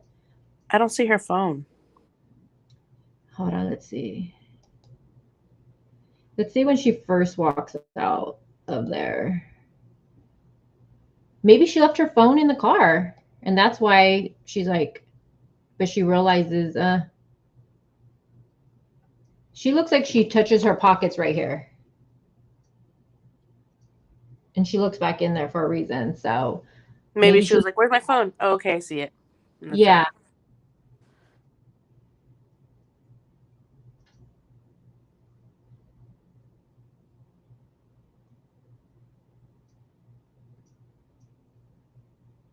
Looks like he's explaining how to do it, maybe. I don't know.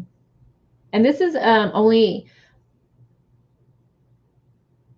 she does her hand is up though, right there. You can tell.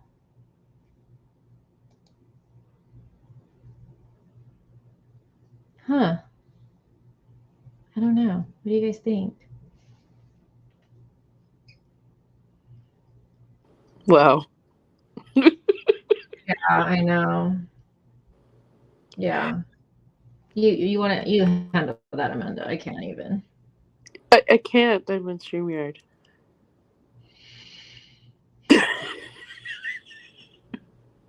I can't.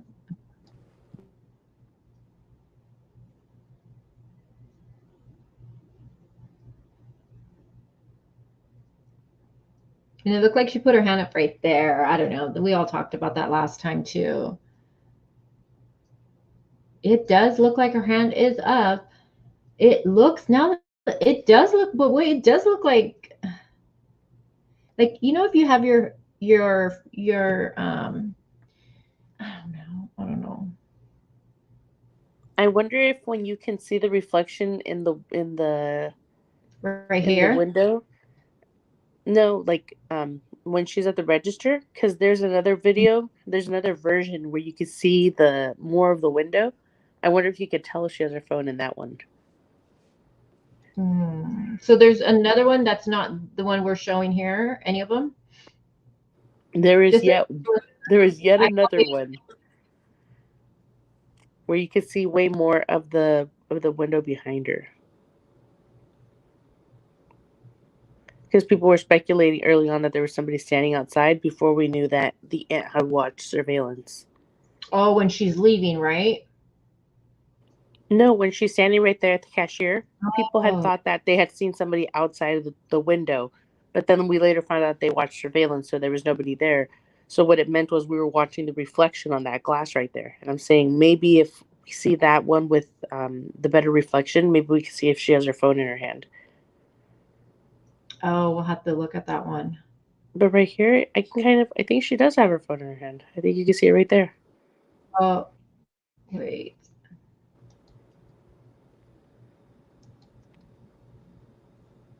Well, a lot of times I'll have my phone in my pocket and I'll be like, oh shit, where is it? And I'll look and I'll be like, oh, I have it. Oh, right here. She's holding something. She's so cute. She saluted him.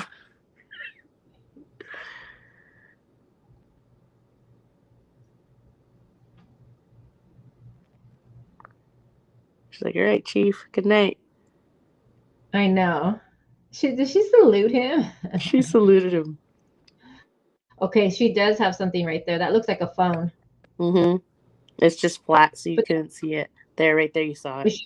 Is she holding the wrap right here? No, that's her phone right there. No, I see something in both her hands. I see something black in this hand, and then to me it looks like, watch. See, it sees something in this hand too. I see something in both her hands. Kimmy Kim says maybe it's her little wallet. I guess she did have a little wallet too, is what I've heard.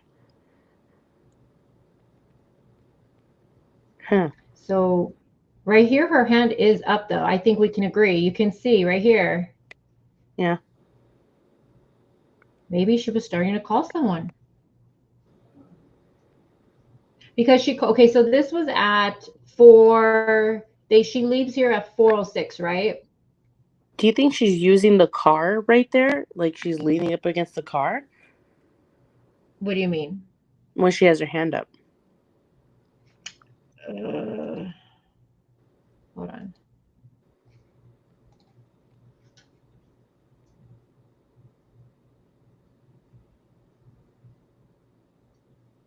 No. It looks like she has her hand towards like her head or something. Like it would make, I mean, why would you do that unless you were on your phone? Because she didn't buy, and she just bought a cigar.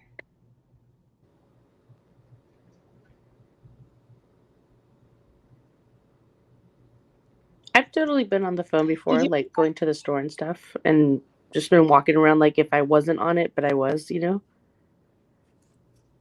Really? Or, you know, like have somebody on FaceTime but not really be looking at them, just be going on doing my thing. Still being on the phone, you mean? I've done it with Sky. Wow, Take her you guys to don't include me? You don't go to Sally's with us to dye our hair. You're not the hairdresser. I know. Okay, so look. Yeah, she has her hand going up right there. You know when you don't put it all the way to your ear and you're just like, you have it in your hand, but it's like you're saying it's on though? Yeah, like speaker. Yeah. And remember, law enforcement, that was the question they were asked if there was any messages, a phone call, that they can tell us about that would bring her back in this area, or maybe she went to visit someone, and they're not going to give it to us. So she could very well be on the phone right here or calling someone. Maybe they didn't answer, maybe they did. Who knows? I know. Good eye, whoever brought that up. It does look like, and we looked at this for how long last time, and I never even noticed that her hand being right there. And she was calling people. She had just called her sister, 6 minutes before. Yeah, because she called her sister at 3:59. And she had called her brother before that. Yeah, 3:30. Spoke with her brother. Another thing too, I wonder if she went home and she changed at all. I just wonder. Maybe because brother knew she was there one time doesn't mean she didn't go back after. Yeah, we don't know. And grandma and grandpa, it was already in the morning. They were asleep, so they're not going to see her. Yeah, they're sleeping at the time. It sounds like Julissa wanted to kick it. We got to find out who she wanted to go kick it with. And another thing though, that they said that she doesn't have a lot of friends. She has a small circle. You know what I mean? A small circle. She doesn't, the sister says, and her sister and her seem like they were really close. So I believe the sister would know this stuff, I feel like. I mean, anything is possible, but the sister says she didn't have a boyfriend, right? She wasn't dating nobody. Yeah. I don't think she's never had a boyfriend, or? She says she's never had a boyfriend, yeah. Okay, so she's never had a boyfriend, so there's nothing like that going on. I wonder if she had a crush on any boy. Another thing, does she have a girlfriend even? We don't know. Does she have a girlfriend? Does she, you know what I mean? Anything like that? I tried to ask once, but it was kind of like, it was skipped over because I was like, other people started talking at the same time, but I didn't want to emphasize it again. But it's totally possible. But in Hispanic families, it may not be something they may have even known if that were the case. Yeah. Yeah. But I feel like her friend would know that, and her sister, I feel like, would know that. You know what I mean? Totally. Her sister would at least know. And this is why I can actually discount the party and the people there. As much as people want to make it sketchy, her sister has said, I talked to everybody at that party. Like, I talked to everyone. And I trust that her sister is obviously so eager to find her sister that she wouldn't let something slip like that. She would, if she were still skeptical about what was going on there, she would have said so. She wouldn't have been so adamant to say, I cleared it. Don't worry. I talked to everybody. Yeah, and they've been friends for a long time, right? I don't know how long they've been friends, but I do know that they've been friends for quite some time. Okay. Bullshit. Let me see. When she's going out of the store, you can see the trash bag and the white whatever in front of her. Look at her left hand. There's nothing in it. Let me see. So you think there's nothing in the left hand? I feel like I see something in both hands, but that's just me. See, to me, I see something right there. And then on this side, definitely seen something right there, but that's just me.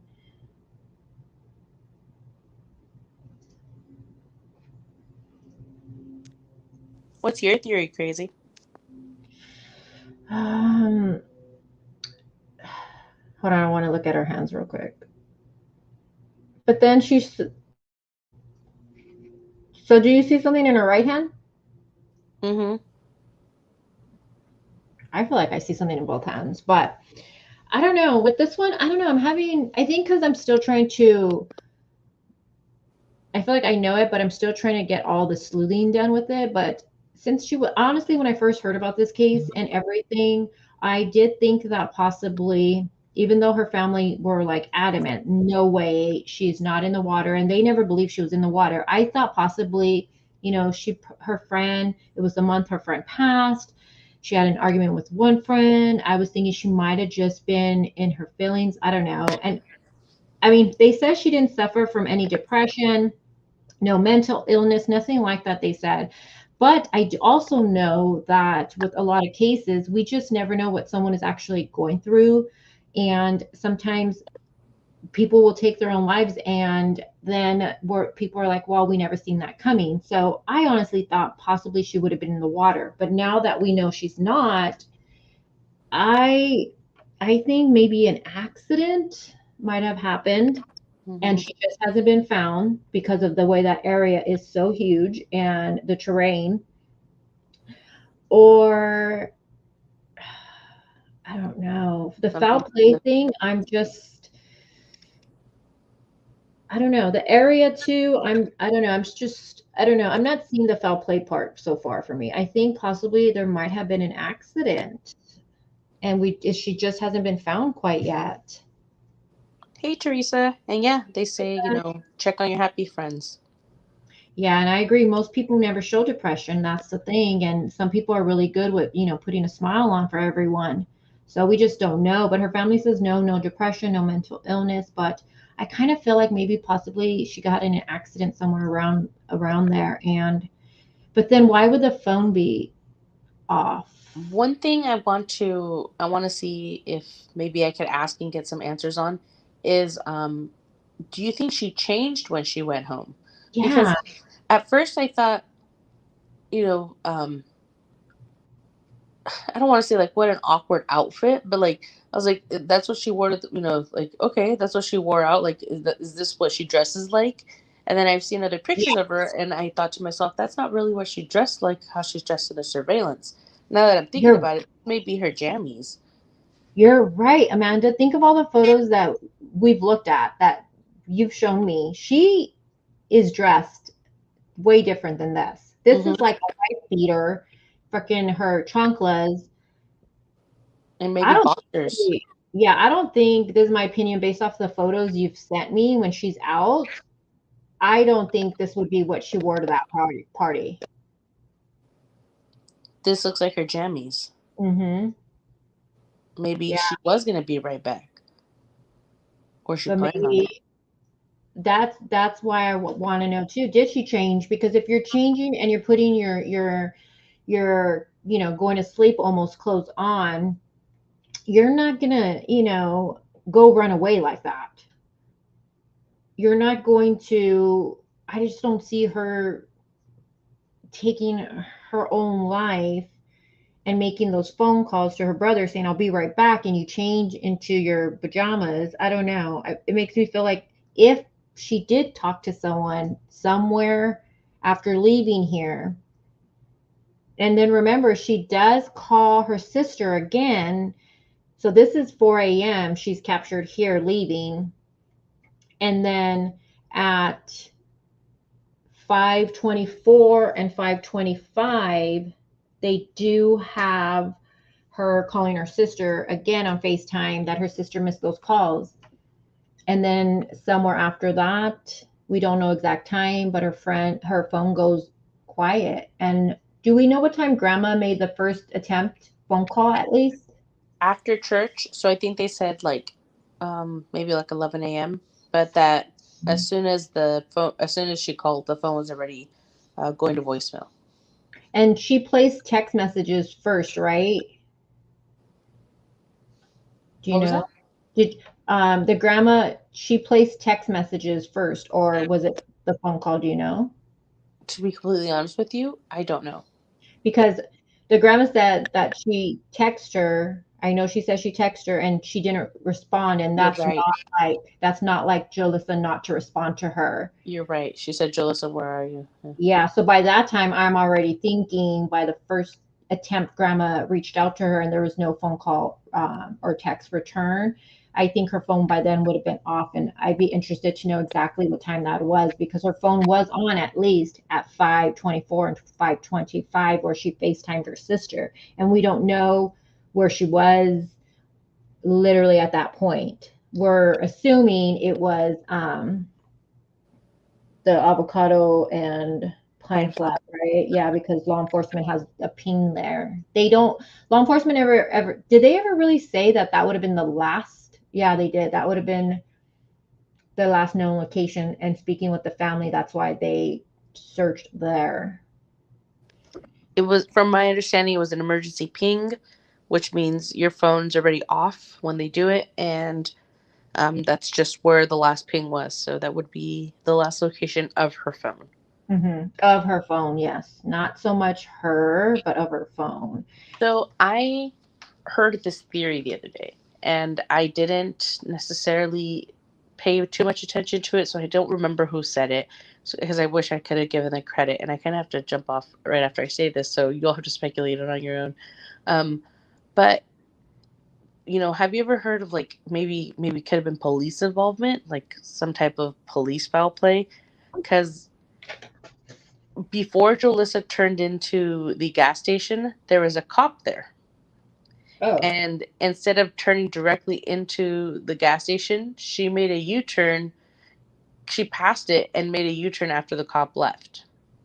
Wait, so when she was going to originally pull up to the AMPM, there was a cop parked at the AMPM? That's what I've heard. And she didn't pull in because there was a cop there.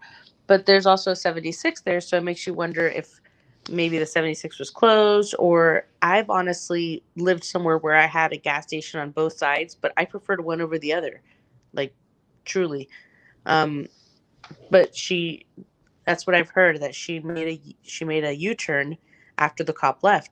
And who knows, like, anything is possible, right? I've heard of police abductions before. Well, wait, hold on before you hop off. So, In my opinion, allegedly. No, but let me get this straight. So, she, instead of going into the AMPM, she makes a U-turn, and then the cop leaves right after, and then she pulls in? Yes, that's what I've heard. Huh. Well, I mean, anything is possible. I wonder though if, because we know her friend said that Jalissa had 2 beers, maybe she was just being safe because of that, That's something I would have done. I would have been like, you know what I mean? Maybe that's why she seen the cop knowing she had 2 beers. Yeah. Maybe that's why she didn't want to pull in there. Absolutely. And to be honest with you, I avoid police even when I'm with my kids. So, like plain as day, doing nothing. So I can understand having 3 beers under your belt and wanting to go smoke. You probably have your weed on you. So I can understand why she would want to avoid a cop. Teresa asked if it was normal for her to FaceTime her sister, and she said yes. Yes. Yeah, it seems like that's all she even FaceTimed her brother, right? Yes, she did. So I think it's normal for her to do the FaceTime thing. And my thing was, is it normal for her to go to that area and hang out at that time of morning is what I believe. What was the response to that? I'm not sure if at the time, but the area, yes. Okay, so the area that the Avocado and Pine Flat, that would be normal for her just to kind of like go, even by herself. Her mom said that was normal for her to be by herself. But during that morning hours, not so much, maybe. All right, Amanda, I know you have to go, so I will let you jump off. Any last thoughts? Just to answer that, yes, there is more than one camera at that location.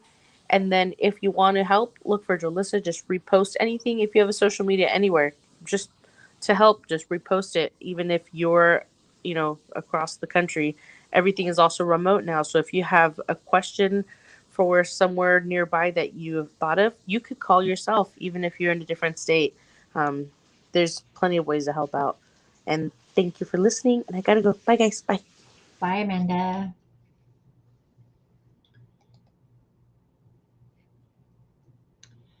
Let me see. And the family went. Stephanie says, and the family went to the 76 station to ask for their surveillance. Not sure exactly where they have went to get surveillance, but as far as law enforcement, I'm hoping they grab that surveillance too.